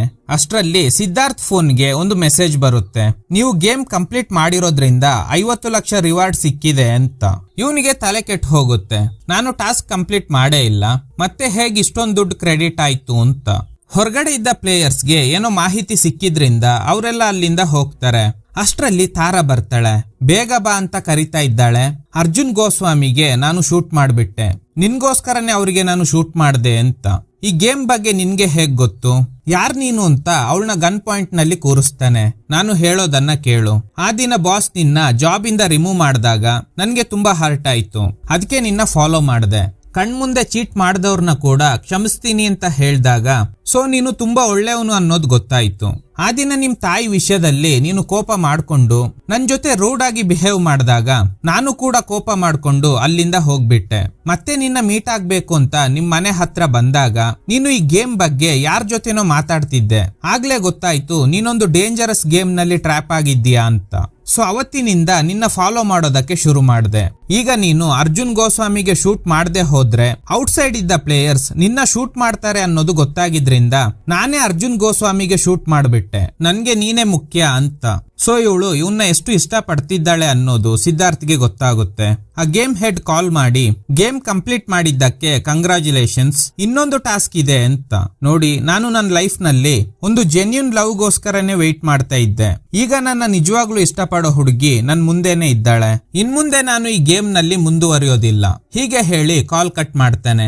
ಈಗ್ಲೇ ಆ ಗೇಮ್ ನಡೆಸ್ತಾ ಇರೋ ವ್ಯಕ್ತಿನ ತೋರಿಸ್ತಾರೆ. ಇವ್ರು ಬೇರೆ ಯಾರು ಅಲ್ಲ, ಮೂವಿ ಸ್ಟಾರ್ಟಿಂಗ್ ನಲ್ಲಿ ತೋರಿಸಿದ್ದ ಸೈಕಿಯಾಟ್ರಿಸ್ಟ್ ಡಾಕ್ಟರ್ ಮದನ್ ಮೋಹನ್. ಇವರೇ ಸತ್ಯನಾರಾಯಣ ಅವರ ಬಯೋಡೇಟಾ ತರಿಸ್ಕೊಂಡಿರ್ತಾರೆ. ಅದ್ರಲ್ಲಿ ಸಿದ್ಧಾರ್ಥ್ ಫೋಟೋ ಕೂಡ ಇತ್ತು. ಸಿದ್ಧಾರ್ಥ್ ನ ಒಂದು ಡಾರ್ಕ್ ಸೀಕ್ರೆಟ್ ಈ ಡಾಕ್ಟರ್ಗೆ ಗೊತ್ತಿರುತ್ತೆ. ಅದೇನು ಅನ್ನೋದು ಮುಂದೆ ಗೊತ್ತಾಗುತ್ತೆ. ಸಿದ್ಧಾರ್ಥ್ ತಾರಾಗೆ ಲವ್ ಪ್ರಪೋಸ್ ಮಾಡ್ತಾನೆ. ಈ ಕಡೆ ಆ ಡಾಕ್ಟರ್ ಮದನ್ ಮೋಹನ್ ಹಾಗೂ ಅವ್ರ ಟೀಮ್ ಅವರು ಸಿದ್ಧಾರ್ಥ್ ಕಾರ್ನ ಟ್ರೇಸ್ ಔಟ್ ಮಾಡೋದಕ್ಕೆ ಟ್ರೈ ಮಾಡ್ತಾ ಇದ್ದಾರೆ. ಈ ಗೇಮ್ ನಲ್ಲಿ ಅವನು ತುಂಬಾ ಇಂಪಾರ್ಟೆಂಟ್ ಪ್ಲೇಯರ್, ಅವನ್ನ ಕಂಡು ಹಿಡಿಬೇಕು ಅಂತ. ಈಗ ಸಿದ್ಧಾರ್ಥ್ ಹಾಗೂ ತಾರಾ ಒಂದು ಐಸೋಲೇಟೆಡ್ ಪ್ಲೇಸ್ ನಲ್ಲಿ ಇದ್ದಾರೆ. ಯಾಕಂದ್ರೆ ಮತ್ತೆ ಸಿಟಿಯಲ್ಲೇ ಇದ್ರೆ ಆ ಡಾಕ್ಟರ್ ಹಾಗೂ ಅವ್ರ ಟೀಮ್ ಅವರು ಮತ್ತೆ ಗೇಮ್ ಆಡೋದಕ್ಕೆ ಹೇಳ್ತಾರೆ ಅಂತ. ಈಗ ತಾರಾ ಕೇಳ್ತಾಳೆ, ಇಲ್ಲಿಗೆ ಯಾಕೆ ಕರ್ಕೊಂಡ್ ಬಂದೆ, ಯಾಕೆ ಆ ಡೆಡ್ಲಿ ಗೇಮ್ ನ ಆಡ್ತಾ ಇದ್ದೀಯಾ, ಅವರು ನಿನ್ನ ಈಸಿಯಾಗಿ ಬಿಟ್ಬಿಡ್ತಾರ ಅಂತ. ನೀನೇನು ಟೆನ್ಷನ್ ಆಗ್ಬೇಡ, ನಾವು ಹ್ಯಾಪಿಯಾಗಿ ಇರೋಣ ಅಂತ. ಹೀಗೆ ಒಂದಷ್ಟು ದಿನ ಇಬ್ರು ಖುಷಿಯಾಗಿ ಇರ್ತಾರೆ. ಆದ್ರೆ ಒಂದಿನ ಗೇಮ್ ನಡೆಸ್ತಾ ಇರೋ ಡಾಕ್ಟರ್ ಕಡೆ ಅವರು ಇವ್ರ ಮೇಲೆ ಅಟ್ಯಾಕ್ ಮಾಡೋದಕ್ಕೆ ಟ್ರೈ ಮಾಡ್ತಾರೆ. ಸಿದ್ಧಾರ್ಥ್ ಅವ್ರಿಗೆಲ್ಲ ಸರಿಯಾಗಿ ಹೊಡೆದು ಅಲ್ಲಿಂದ ಓಡಿಸ್ತಾನೆ. ನಂತರ ಆ ಡಾಕ್ಟರ್ಗೆ ಕಾಲ್ ಮಾಡಿ ಹೇಳ್ತಾನೆ, ನಾನು ಇಲ್ಲಿ ಹ್ಯಾಪಿಯಾಗಿನೇ ಇದ್ದೀನಿ, ನನ್ನ ಹೀಗೆ ಇರೋದಕ್ಕೆ ಬಿಟ್ರೆ ನಿಮ್ಗೂ ಒಳ್ಳೇದು ನನ್ಗೂ ಒಳ್ಳೇದು, ಮತ್ತೆ ಏನಾದ್ರೂ ಡಿಸ್ಟರ್ಬ್ ಮಾಡಿದ್ರೆ ಹುಡ್ಕೊಂಡ್ ಬಂದು ಹೊಡಿತೀನಿ ಅಂತ. ಅಸಲಿಗೆ ಇವ್ರು ಯಾಕೆ ನನ್ನ ಬಿಡ್ತಾ ಇಲ್ಲ, ನನ್ನ ಪಾಸ್ಟ್ ಎಲ್ಲ ತಿಳ್ಕೊಂಡು ನನ್ನ ಟಾರ್ಗೆಟ್ ಮಾಡ್ತಿದ್ದಾರೆ. ಇವ್ರಿಗೆ ನನ್ನಿಂದ ಬೇಕಾಗಿರೋದಾದ್ರೂ ಏನು. ಆಕ್ಚುಲಿ ಇವನು ಅರ್ಜುನ್ ಗೋಸ್ವಾಮಿನ ಶೂಟ್ ಮಾಡದೆ ಹೊರಗಡೆ ಬಂದಿರ್ತಾನೆ ಅಲ್ವಾ. ಆಗ ಡಾಕ್ಟರ್ ಕಾಲ್ ಮಾಡಿ ಸಿದ್ಧಾರ್ಥ್ ನ ಊರು, ಅವನ ಡಾರ್ಕ್ ಸೀಕ್ರೆಟ್ ಬಗ್ಗೆ ಹೇಳಿರ್ತಾರೆ. ಅದ್ರ ಬಗ್ಗೆನೇ ಈಗ ಸಿದ್ಧಾರ್ಥ್ ಯೋಚನೆ ಮಾಡ್ತಾ ಇದ್ದಾನೆ. ನನ್ ಬಗ್ಗೆ ಇವ್ರಿಗೆ ಹೇಗ್ ಗೊತ್ತಾಯ್ತು, ಈ ಗೇಮ್ ನ ನಡೆಸ್ತಾ ಇರೋದು ಯಾರು ಅಂತ. ಆಗ ತಾರಾ ಕೇಳ್ತಾಳೆ, ಇವತ್ತೇನೋ ಮಿಸ್ ಆಯ್ತು, ಅವರೆಲ್ಲ ಮತ್ತೆ ನಮ್ಮ ಮೇಲೆ ಅಟ್ಯಾಕ್ ಮಾಡೋದಿಲ್ಲ ಅಂತ ಯಾವ ಗ್ಯಾರಂಟಿ, ನಾವು ಡೇಂಜರ್ ನಲ್ಲಿ ಇದ್ದೀವಿ ಅಂತ. ತಾರಾ, ನಿನ್ಗೆ ನನ್ ಬಗ್ಗೆ ಗೊತ್ತಿಲ್ಲ, ಈ ಗೇಮ್ ನಲ್ಲಿ ನನ್ನೇ ಯಾಕೆ ಸೆಲೆಕ್ಟ್ ಮಾಡಿದ್ರು ಗೊತ್ತಾ, ನಾನು ಡೇಂಜರ್ ನಲ್ಲಿ ಇಲ್ಲ, ಯಾಕಂದ್ರೆ ನಾನೇ ಡೇಂಜರ್. ಯಾರ್ ನೀನು. ಈಗ ಸಿದ್ಧಾರ್ಥ್ ಅವನ ಡಾರ್ಕ್ ಪಾಸ್ಟ್ ಬಗ್ಗೆ ಹೇಳ್ತಾನೆ. ನಮ್ಮೂರು ರಾಮಚಂದ್ರಪುರಂ, ನಮ್ ತಂದೆ ತೀರ್ ಹೋದ್ಮೇಲೆ ನಮ್ ತಾಯಿನೇ ನನ್ನ ಸಾಕಿದ್ರು. ನಮ್ ತಾತ ಕೂಡ ನನ್ನ ತುಂಬಾ ಪ್ರೀತಿಯಿಂದ ನೋಡ್ಕೊಳ್ತಾ ಇದ್ರು. ಹೀಗಿರುವಾಗ ಒಂದಿನ ನಮ್ ತಾಯಿ ಮತ್ತೊಬ್ಬರನ್ನ ಮದ್ವೆ ಮಾಡ್ಕೊಂಡು ನನ್ನ ಬಿಟ್ಟು ಹೋದ್ರು. ಇದ್ರಿಂದ ನನ್ಗೆ ತುಂಬಾ ಹರ್ಟ್ ಆಯ್ತು. ಸೊ ಅಂದಿನಿಂದ ನಾನು ನಮ್ ತಾಯಿನ ದ್ವೇಷ ಮಾಡೋದಕ್ಕೆ ಶುರು ಮಾಡ್ದೆ. ಅವ್ರು ಒಂದಿನ ಕಾಲ್ ಮಾಡಿ ಏನೆಲ್ಲ ಮಾಡ್ಬೇಡ ಅಂತ ಹೇಳಿದ್ರೋ ಅದನ್ನೇ ಮಾಡೋದಕ್ಕೆ ಶುರು ಮಾಡ್ದೆ. ಊರಿನ ಜನರ ಜೊತೆ ಜಗಳ ಮಾಡಬೇಡ ಅಂತ ಹೇಳಿದ್ರು, ಆದ್ರೆ ನಾನು ಅದನ್ನೇ ಮಾಡ್ದೆ. ಇದ್ರಿಂದ ಊರಿನ ಜನರಿಗೆ ನನ್ನ ಕಂಡ್ರೆ ಆಗ್ತಾನೆ ಇರ್ಲಿಲ್ಲ. ಹೀಗೆ ದಿನ ಕಳೆದಂತೆ ಒಬ್ಬ ಡೀಮನ್ ಆಗಿ ಬದಲಾದೆ. ನಮ್ ತಾಯಿ ಮೇಲೆ ಇದ್ದ ದ್ವೇಷನೇ ನನ್ನ ಹೀಗ್ ಚೇಂಜ್ ಮಾಡ್ತು. ನಿಮ್ ತಾಯಿ ಯಾರ ಜೊತೆನೋ ಓಡ್ ಹೋದ್ರಂತೆ ಅಂತ ಪದೇ ಪದೇ ಹುಡುಗರೆಲ್ಲ ಗೇಲಿ ಮಾಡ್ತಾ ಇದ್ರು. ಅವ್ರಿಗೆಲ್ಲ ಸರಿಯಾಗಿ ಹೊಡಿತಾ ಇದ್ದೆ. ಇದ್ರಿಂದ ನಮ್ ತಾತ ತುಂಬಾ ಟೆನ್ಷನ್ ಆಗಿದ್ರು. ನನ್ನ ಚೇಂಜ್ ಮಾಡಿ ಒಳ್ಳೆ ವ್ಯಕ್ತಿ ಮಾಡ್ಬೇಕು ಅಂತ ಎಷ್ಟೇ ಟ್ರೈ ಮಾಡಿದ್ರುನು ನಾನು ಅವ್ರ ಮಾತನ್ನ ಕೇಳೇ ಇಲ್ಲ. ಒಂದಿನ ಇನ್ನೊಬ್ಬ ಬಂದು, ಏನೋ ಆ ದಿನ ರಾಯ್ಡು ಮಗನಿಗೆ ಸರಿಯಾಗಿ ಹೊಡೆದೆ ಅಂತೆ ಅಂತ ಕೇಳ್ದ. ಅದಕ್ಕೆ ನಾನು, ಅವನು ನಮ್ ತಾಯಿ ಬಗ್ಗೆ ಕೆಟ್ಟದಾಗಿ ಮಾತಾಡ್ದ, ಅದಕ್ಕೆ ಹೊಡೆದೆ ಅಂತ ಹೇಳ್ದೆ. ಈಗ ನಾನ್ ಕೂಡ ಹೇಳ್ತೀನಿ ಅಂತ ಅವನು ಕೂಡ ನಮ್ ತಾಯಿ ಬಗ್ಗೆ ವಲ್ಗರಾಗಿ ಮಾತಾಡ್ದ. ಇದ್ರಿಂದ ಅವನ್ನ ಓಡಿಸ್ಕೊಂಡು ಹೋಗಿ ಒಂದು ಹ್ಯಾಮರ್ ಇಂದ ಅವನಿಗೆ ಸರಿಯಾಗಿ ಹೊಡೆದು ಸಾಯಿಸ್ಬಿಟ್ಟೆ. ಆಗ್ಲೇ ನಮ್ ತಾತ ಅಲ್ಲಿಗೆ ಬಂದ್ರು. ಈ ವಿಷಯ ಊರಿನ ಜನರಿಗೆ ಗೊತ್ತಾಗಿ ಏನಾದ್ರೂ ಪೊಲೀಸ್ ಕಂಪ್ಲೇಂಟ್ ಕೊಟ್ರೆ ನನ್ ಲೈಫ್ ಹಾಳಾಗುತ್ತೆ ಅಂತ ಕೋಪದಲ್ಲಿ ಇಷ್ಟೊಂದು ದೊಡ್ಡ ತಪ್ಪು ಮಾಡ್ಬಿಟ್ಟೆ. ಇನ್ಮುಂದೆ ಕೋಪನ ಕಂಟ್ರೋಲ್ ಮಾಡ್ಕೊಂಡು ಒಳ್ಳೆಯವನಾಗಿ ಬದುಕು. ಅದಕ್ಕೆ ಈ ಊರ್ ಬಿಟ್ಟು ದೂರ ಹೋಗು. ನೀನು ಯಾರು ಅನ್ನೋದ್ನ ಯಾರಿಗೂ ಹೇಳ್ಬೇಡ. ಹೊಸ ಊರಿನಲ್ಲಿ ಹೊಸ ಜೀವನ ಕಟ್ಕೋ, ಹೆಸರು ಚೇಂಜ್ ಮಾಡ್ಕೋ ಅಂತ ಹೇಳಿ ನನ್ನ ಅಲ್ಲಿಂದ ಕಳಿಸಿದ್ರು. ನಾನ್ ಮಾಡಿದ ಕೊಲೆನ ನಮ್ ತಾತ ಅವರೇ ಮಾಡಿದ್ದು ಅಂತ ಹೇಳಿ ಜೈಲ್ ಸೇರಿದ್ರು. ಆಕ್ಚುಲಿ ನನ್ನ ನಿಜವಾದ ಹೆಸರು ಗೌತಮ್. ಇಲ್ಲಿಗ್ ಬಂದು ಸಿದ್ಧಾರ್ಥ್ ಅಂತ ಚೇಂಜ್ ಮಾಡ್ಕೊಂಡು ಬದುಕ್ತಾ ಇದ್ದೀನಿ. ನಮ್ ತಾಯಿಯಿಂದನೇ ನಾನು ರಾಕ್ಷಸ ಆದೆ. ಆದ್ರೆ ನಮ್ ತಾತ ನಾನ್ ಮಾಡಿದ ತಪ್ಪಿಗೆ ಅವ್ರ ಜೈಲ್ ಸೇರಿ ನನ್ಗೆ ಇನ್ನೊಂದು ಹೊಸ ಜೀವನ ಸಿಗೋ ತರ ಮಾಡಿದ್ರು. ಕೆಲವು ತಿಂಗಳುಗಳ ನಂತರ ಹಾರ್ಟ್ ಅಟ್ಯಾಕ್ ಆಗಿ ಜೈಲಿನಲ್ಲೇ ಸತ್ತೋದ್ರು ಅನ್ನೋದು ಗೊತ್ತಾಯ್ತು. ಆದ್ರೆ ಕೊನೆಯದಾಗಿ ಅವ್ರ ಮುಖ ಕೂಡ ನೋಡೋದಕ್ಕೆ ಆಗಿಲ್ಲ. ನನ್ನ ಪಾಸ್ಟ್ ಬಗ್ಗೆ ಯಾರಿಗೂ ಹೇಳಲ್ಲ ಅಂತ ನಮ್ ತಾತ ಅವರಿಗೆ ಪ್ರಾಮಿಸ್ ಮಾಡಿದ್ದೆ. ಆದ್ರೆ ನಿನ್ ಹತ್ರ ಯಾಕೆ ಹೇಳ್ದೆ ಗೊತ್ತಾ? ಯಾಕಂದ್ರೆ ನಾವಿಬ್ರು ಬೇರೆ ಅಲ್ಲ. ನಾನು ನಿನ್ನ ತುಂಬಾ ಲವ್ ಮಾಡ್ತಾ ಇದ್ದೀನಿ. ನನ್ಗೋಸ್ಕರ ನೀನು ಆ ದಿನ ಒಬ್ಬನ್ನ ಸಾಯಿಸಿ ತುಂಬಾ ರಿಸ್ಕ್ ತಗೊಂಡಾಗ್ಲೇ ಗೊತ್ತಾಯ್ತು ನೀನು ನನ್ನ ಎಷ್ಟು ಇಷ್ಟ ಪಡ್ತಿದ್ದೀಯಾ ಅಂತ. ನೀನು ಚಿಕ್ಕ ವಯಸ್ಸಿಂದ ಕಳ್ಕೊಂಡಿರೋ ಪ್ರೀತಿನ ನಾನ್ ನಿನಗೆ ಕೊಡ್ತೀನಿ ಅಂತ ತಾರಾ ಕೂಡ ಪ್ರಪೋಸ್ ಮಾಡ್ತಾಳೆ. ಈ ಕಡೆ ಡಾಕ್ಟರ್ ನೀವು ಇಷ್ಟು ಜನರಿಂದ ಸಿದ್ಧಾರ್ಥ್ ಒಬ್ಬನಿಗೆ ಹೊಡೆದು ಹೇಳ್ಕೊಂಡ್ ಬರೋದಕ್ಕೆ ಆಗಿಲ್ವಾ ಅಂತ ಅವರಿಗೆಲ್ಲ ಸರಿಯಾಗಿ ಹೊಡಿತಾ ಇದ್ದಾರೆ. ಕಟ್ ಮಾಡಿದ್ರೆ ಇಲ್ಲಿ ತಾರಾ ಮಿಸ್ಸಿಂಗ್. ಎಷ್ಟೇ ಹುಡುಕಿದ್ರೂ ಸಿಗ್ತಾನೆ ಇಲ್ಲ. ಅವಳ ಹ್ಯಾಂಡ್ ಬ್ಯಾಗ್ ಚೆಕ್ ಮಾಡಿದಾಗ ಅದರಲ್ಲಿ ಒಂದು ಟ್ಯಾಬ್ಲೆಟ್ ಜೊತೆಗೆ ಪ್ರಿಸ್ಕ್ರಿಪ್ಷನ್ ಇದೆ. ಅದರಲ್ಲಿ ಮೆನ್ಷನ್ ಆಗಿರೋ ಕ್ಲಿನಿಕ್ ಹೆಸರನ್ನ ಸರ್ಚ್ ಮಾಡಿದಾಗ ಡಾಕ್ಟರ್ ಮದನ್ ಮೋಹನ್ ಫೋಟೋ ಇದೆ. ಫೋನ್ ನಲ್ಲಿ ಆನ್ಸರ್ ಮಾಡು ಅಂತ ಒಂದು ಮೆಸೇಜ್ ಕಳಿಸಿದ್ದಾರೆ. ಕಾಲ್ ಬರುತ್ತೆ. ಪಿಕ್ ಮಾಡಿದಾಗ ನಿನ್ಗೆ ಮೊದ್ಲೇ ಹೇಳಿದ್ದೆ ಎಮೋಷನ್ಸ್ ಅಂಡ್ ರಿಲೇಶನ್ಶಿಪ್ಸ್ ನಿನ್ನ ವೀಕ್ ಮಾಡುತ್ತೆ ಅಂತ. ಅದೆಲ್ಲ ಇರ್ಲಿ, ತಾರಾ ಸೇಫ್ ಆಗಿದ್ದಾಳೆ ತಾನೆ. ನೀನು ರೂಲ್ಸ್ ಬ್ರೇಕ್ ಮಾಡಿದ್ರಿಂದಾನೆ ತಾರಾನ ಕಿಡ್ನಾಪ್ ಮಾಡಿದ್ದೀನಿ ಅಂತ ಹೇಳಿ ವಿಜುವಲ್ ಆಗಿ ತೋರಿಸ್ತಾರೆ. ಸಿದ್ಧಾರ್ಥ್ಗೆ ಶಾಕ್ ಆಗುತ್ತೆ. ನೀನು ಗೇಮ್ ಅಲ್ಲಿ ಮುಂದುವರಿಲಿಲ್ಲ ಅಂದ್ರೆ ತಾರಾನ ಸಾಯಿಸ್ಬಿಡ್ತೀನಿ ಅಂತ. ಬೇರೆ ಆಪ್ಷನ್ ಇಲ್ದೆ ಒಪ್ಕೊಳ್ತಾನೆ. ಇದೇ ನನ್ನ ಫೈನಲ್ ಟಾಸ್ಕ್. ಇದು ದುಡ್ಡಿಗೋಸ್ಕರ ಅಲ್ಲ, ತಾರಾಗೋಸ್ಕರ. ಆದ್ರೆ ತಾರಾ ರಿಟರ್ನ್ ಬಂದ್ಮೇಲೆನೆ ಶುರು ಮಾಡ್ತೀನಿ ಅಂತ. ಸರಿ ಓಕೆ. ಈ ಕಡೆ ತಾರಾ ಕ್ಯಾಮರಾ ಆಫ್ ಮಾಡಿ ಅಂತ ಹೇಳ್ತಾಳೆ. ಈಗ ಗೊತ್ತಾಗೋದು ಏನಂದ್ರೆ ಈ ತಾರಾ ಕೂಡ ಈ ಡಾಕ್ಟರ್ನ ಅಸಿಸ್ಟೆಂಟ್ ಆಗಿರ್ತಾಳೆ. ಇಷ್ಟೊತ್ತು ಮಾಡಿದ್ದೆಲ್ಲ ಡ್ರಾಮಾ. ಆದ್ರೆ ಈ ವಿಷಯ ಸಿದ್ಧಾರ್ಥ್ಗೆ ಗೊತ್ತಿಲ್ಲ. ರಿಟರ್ನ್ ಬರುವಾಗ ಅವನಿಗೆ ಡೌಟ್ ಬರಬಾರ್ದು ಅಂತ ಪರ್ಪಸ್ ಆಗಿ ಕೈಗೆ ಗಾಯ ಮಾಡ್ಕೊಂಡು ನೀನ್ ಯಾಕೆ ಟಾಸ್ಕ್ ಮಾಡೋದಕ್ಕೆ ಒಪ್ಕೊಂಡೆ ಅಂತ ಡ್ರಾಮಾ ಮಾಡ್ತಾ ಇದ್ದಾಳೆ. ಹೀಗೆ ಮಾತಾಡ್ತಾ ಇರುವಾಗ ಆ ಡಾಕ್ಟರ್ಗೆ ಮೆಸೇಜ್ ಮಾಡ್ತಾಳೆ, ಅವನಿಗೆ ನೆಕ್ಸ್ಟ್ ಟಾಸ್ಕ್ ಕೊಡಿ ಅಂತ. ಸಿದ್ಧಾರ್ಥ್ಗೆ ಲೈಟ್ ಆಗಿ ಅವಳ ಮೇಲೆ ಡೌಟ್ ಶುರುವಾಗುತ್ತೆ. ನನ್ಗೆ ಸೈಕಾಲಜಿಕಲ್ ಇಶ್ಯೂ ಇದೆ, ಅದಕ್ಕೆ ಟ್ರೀಟ್ಮೆಂಟ್ ತಗೋತಾ ಇದ್ದೀನಿ. ಈಗ ಬಿಯರ್ ಕುಡ್ದೆ ಅಲ್ವಾ, ಸೊ ಈಗ ಟ್ಯಾಬ್ಲೆಟ್ ತಗೋಬೇಕಾ ಬೇಡವಾ ಅಂತ ಡಾಕ್ಟರ್ಗೆ ಮೆಸೇಜ್ ಮಾಡ್ದೆ ಅಂತ ಹೇಳಿ ಕವರ್ ಅಪ್ ಮಾಡ್ತಾಳೆ. ಬ್ಯಾಗ್ ಚೆಕ್ ಮಾಡಿದಾಗ ಪ್ರಿಸ್ಕ್ರಿಪ್ಷನ್ ನೋಡ್ದೆ. ಈಗ ನೇರವಾಗಿ ಡಾಕ್ಟರ್ನ ಮೀಟ್ ಆಗ್ತಾನೆ. ಆದ್ರೆ ಈ ಗೇಮ್ ನಡೆಸ್ತಾ ಇರೋದು ಇವ್ರೇ ಅಂತ ಸಿದ್ಧಾರ್ಥ್ಗೆ ಗೊತ್ತಿಲ್ಲ. ಯಾಕಂದ್ರೆ ಇವರು ಪ್ರತಿ ಸಲ ಕಾಲ್ ಮಾಡಿದಾಗ AI ಟೂಲ್ ಯೂಸ್ ಮಾಡಿರ್ತಾರೆ. ಅದಕ್ಕೆ ಇವರ ವಾಯ್ಸ್ ರೋಬೋಟಿಕ್ ವಾಯ್ಸ್ ತರಾನೇ ಇವನ್ಗೆ ಕೇಳಿಸಿರುತ್ತೆ. ತಾರಾ ನಿಮ್ಗೆ ಗೊತ್ತಾ? ಹೌದು, ತಾರಾ ನನ್ನ ಪೇಷಂಟ್. ನೀನ್ ಯಾರು? ನಾನು ತಾರಾ ಲವರ್. ಸ್ಟ್ರೇಂಜ್. ಅವಳು ಪ್ರತಿಯೊಂದನ್ನ ಕೂಡ ನನ್ನ ಹತ್ರ ಹೇಳ್ತಾಳೆ, ಆದ್ರೆ ಈ ಲವ್ ವಿಷಯ ಹೇಳೇ ಇಲ್ಲ ಅಂತ. ಇದನ್ನ ಕೇಳಿ ಸಿದ್ಧಾರ್ಥ್ಗೆ ಶಾಕ್ ಆಗುತ್ತೆ. ಟೆನ್ಷನ್ ನಲ್ಲೇ ಹೋಗ್ತಾನೆ. ಅವನ್ ಹೋದ್ಮೇಲೆ ತಾರಾ ಬರ್ತಾಳೆ. ಈ ಡಾಕ್ಟರ್ ಸಿದ್ಧಾರ್ಥ್ ಬಂದಿದ್ದ ವಿಷಯ ಹೇಳಿದಾಗ ಇವಳಿಗೆ ಶಾಕ್ ಆಗುತ್ತೆ. ಅವನಿಗೆ ನಮ್ ಬಗ್ಗೆ ಗೊತ್ತಾಗೋದಕ್ಕೂ ಮುಂಚೆನೆ ಅವನ್ನ ಫಿನಿಶ್ ಮಾಡ್ಬೇಕು, ಅದು ನಿನ್ನಿಂದ ಮಾತ್ರ ಸಾಧ್ಯ ಅಂತ. ಇವಳ ಫೇಶಿಯಲ್ ಎಕ್ಸ್ಪ್ರೆಷನ್ ನೋಡಿ ಇವ್ರಿಗೆ ಎಲ್ಲ ಅರ್ಥ ಆಗುತ್ತೆ. ಅವನ್ನ ಅಬ್ಸರ್ವ್ ಮಾಡು ಅಂತ ನಿನ್ನ ಕಳ್ಸಿದ್ರೆ ನೀನು ನಿಜವಾಗ್ಲೂ ಅವನ್ನ ಲವ್ ಮಾಡಿದ್ಯಾ ಅಲ್ವಾ? ಹೌದು, ಆದ್ರೆ ನೀನೊಬ್ಬ ಸೈಕೋಪಾತ್. ನನ್ನಿಂದ ಅವನ್ನ ಸಾಯಿಸೋದಕ್ಕೆ ಆಗಲ್ಲ. ನಾನು ಸಿದ್ಧಾರ್ಥ್ಗೆ ಎಲ್ಲಾ ವಿಷಯ ಹೇಳ್ತೀನಿ ಅಂತ. ಈ ಕಡೆ ಮನೆಗೆ ಹೊರಟಿದ್ದ ಸಿದ್ಧಾರ್ಥ್ ಅರ್ಜುನ್ ಗೋಸ್ವಾಮಿನ ನೋಡ್ತಾನೆ. ಆಕ್ಚುಲಿ ಆ ದಿನ ಇವನ್ನ ಸಿದ್ಧಾರ್ಥ್ ಸಾಯಿಸದೆ ಬಿಟ್ಟಿರ್ತಾನೆ. ಆದ್ರೆ ಸಿದ್ಧಾರ್ಥ್ನ ಜೀವ ಉಳಿಸೋದಕ್ಕೆ ತಾರಾ ಇವನಿಗೆ ಶೂಟ್ ಮಾಡಿರೋದಾಗಿ ಹೇಳಿದ್ಲು. ಆದ್ರೆ ಈಗ ಹೇಗೆ ಜೀವಂತವಾಗಿ ಇದ್ದಾನೆ ಅಂತ ಅವನ್ನ ಓಡಿಸ್ಕೊಂಡು ಹೋಗ್ತಾನೆ. ಆದ್ರೆ ಅವನು ಎಸ್ಕೇಪ್ ಆಗ್ತಾನೆ. ಕಟ್ ಮಾಡಿದ್ರೆ ತಾರಾ ಮನೆಗ್ ಬಂದಾಗ ಸಿದ್ಧಾರ್ಥ್ ಹೇಳ್ತಾನೆ, ಇಷ್ಟು ದಿನ ಸಖತ್ತಾಗಿ ಆಕ್ಟ್ ಮಾಡಿದೆ. ಪಾಯಿಂಟ್ ನಂಬರ್ 1, ಈ ಗೇಮ್ ಬಗ್ಗೆ ನಾನು ನಿನ್ಗೆ ಹೇಳೇ ಇಲ್ಲ, ಮತ್ತೆ ಹೇಗ್ ನಿನ್ಗೆ ಗೊತ್ತಾಯ್ತು? ಪಾಯಿಂಟ್ ನಂಬರ್ 2, ನಾವಿಬ್ರು ಸ್ಟೇ ಆಗಿದ್ದ ಬಾಕ್ಸ್ ಹೌಸ್ ಅಡ್ರೆಸ್ ನಮ್ಮಿಬ್ಬರಿಗೆ ಬಿಟ್ರೆ ಬೇರೆ ಯಾರಿಗೂ ಗೊತ್ತಿರ್ಲಿಲ್ಲ. ಡೆಫಿನೆಟ್ಲಿ ನೀನೆ ಇನ್ಫಾರ್ಮೇಶನ್ ನ ಲೀಕ್ ಮಾಡಿದ್ರಿಂದಾನೆ ಆ ದಿನ ಅವರು ಅಟ್ಯಾಕ್ ಮಾಡೋದಕ್ಕೆ ಟ್ರೈ ಮಾಡಿದ್ರು. ಪಾಯಿಂಟ್ ನಂಬರ್ 3, ಅರ್ಜುನ್ ಗೋಸ್ವಾಮಿಗೆ ಶೂಟ್ ಮಾಡಿರೋದಾಗಿ ನನ್ ಹತ್ರ ಸುಳ್ಳು ಹೇಳ್ದೆ. ನನ್ ಜೊತೆನೆ ಇದ್ಕೊಂಡು ನನ್ಗೇನೆ ಮೋಸ ಮಾಡ್ಬಿಟ್ಟೆ ಅಲ್ವಾ? ನಿನ್ಗೂ ಈ ಗೇಮ್ಗೂ ಏನ್ ಲಿಂಕ್ ಅಂತ ಹೇಳಿ ಅವಳಿಗೆ ಸರಿಯಾಗಿ ಹೊಡಿತಾನೆ. ಆಗ ತಾರಾ ಒಂದು ಶಾಕಿಂಗ್ ವಿಷಯ ಹೇಳ್ತಾಳೆ. ಅದೇನಂದ್ರೆ ಇದನ್ನೆಲ್ಲ ಮಾಡಿಸ್ತಿರೋದು ನಿಮ್ ತಾಯಿನೇ ಅಂತ. ಇವನಿಗೆ ತುಂಬಾನೇ ಶಾಕ್ ಆಗುತ್ತೆ. ಈ ಗೇಮ್ ಪ್ಲಾನ್ ಮಾಡಿದ್ದು ಸೈಕ್ಯಾಟ್ರಿಸ್ಟ್ ಮದನ್ ಮೋಹನ್. ಏನು? ಹೌದು, ನೀನ್ ಕೂಡ ಅವ್ರ ಪೇಷಂಟ್, ನಾನು ಅವರ ಸ್ಟೂಡೆಂಟ್. ನಿನ್ನ ಚೇಂಜ್ ಮಾಡೋದಕ್ಕೇನೆ ನನ್ನ ನಿನ್ನ ಹತ್ರ ಕಳಿಸಿದ್ರು. ನಾನು ಏನೇ ಸುಳ್ಳು ಹೇಳಿದ್ರೂ ನಾನು ನಿನ್ನ ಲವ್ ಮಾಡಿದ್ದು ನಿಜ ಅಂತ. ಅಷ್ಟರಲ್ಲಿ ಡಾಕ್ಟರ್ ಕಡೆಯಿಂದ ಕಾಲ್ ಬರುತ್ತೆ. ನಿನ್ನ ನಂಬೇಕಾ ಬೇಡವಾ ಅನ್ನೋದು ಈ ಕಾಲ್ ಡಿಸೈಡ್ ಮಾಡುತ್ತೆ. ಕಾಲ್ ಪಿಕ್ ಮಾಡು ಅಂತ. ಪಿಕ್ ಮಾಡಿದಾಗ ಡಾಕ್ಟರ್ ಹೇಳ್ತಾರೆ, ನಮ್ ಪ್ಲಾನ್ ಪ್ರಕಾರ ಅವನ್ನ ನೀನು ನಿಜವಾಗ್ಲೂ ಲವ್ ಮಾಡೋ ತರ ಡ್ರಾಮಾ ಮಾಡ್ದೆ ಅಲ್ವಾ ಅಂತ. ಸೊ ಈ ಡಾಕ್ಟರ್ ತಾರಾನ ಸಿಕ್ಸೋದಕ್ಕೇನೆ ಈ ರೀತಿ ಮಾತಾಡ್ತಾರೆ. ಅಂಡ್ ಇವನಿಗೆ ಇವಳ ಮಾತಿನ ಮೇಲೆ ನಂಬಿಕೆನೆ ಬರ್ತಾ ಇಲ್ಲ, ತಲೆ ಕೆಟ್ಟು ಹೋಗ್ತಿದೆ. ಈಗ ಡಾಕ್ಟರ್ ಮತ್ತೆ ಕಾಲ್ ಮಾಡಿ ಹೇಳ್ತಾರೆ, ಇದೆಲ್ಲ ಮಾಡಿಸ್ತಿರೋದು ನಿಮ್ ತಾಯಿ ಅರ್ಚನಾನೇ, ನಿನ್ನ ಸಾಯಿಸೋದೆ ಅವ್ರ ಗುರಿ ಅಂತ. ಯಾಕಂದ್ರೆ ಅವಳು ಈಗ ಮಿಲೇನಿಯರ್. ನಿನ್ನಂತ ಕ್ರಿಮಿನಲ್ ತನ್ನ ಮಗ ಅನ್ನೋದು ಹೊರ ಪ್ರಪಂಚಕ್ಕೆ ಗೊತ್ತಾದ್ರೆ ಅವಳ ಸ್ಟೇಟಸ್ ಹಾಳಾಗುತ್ತೆ.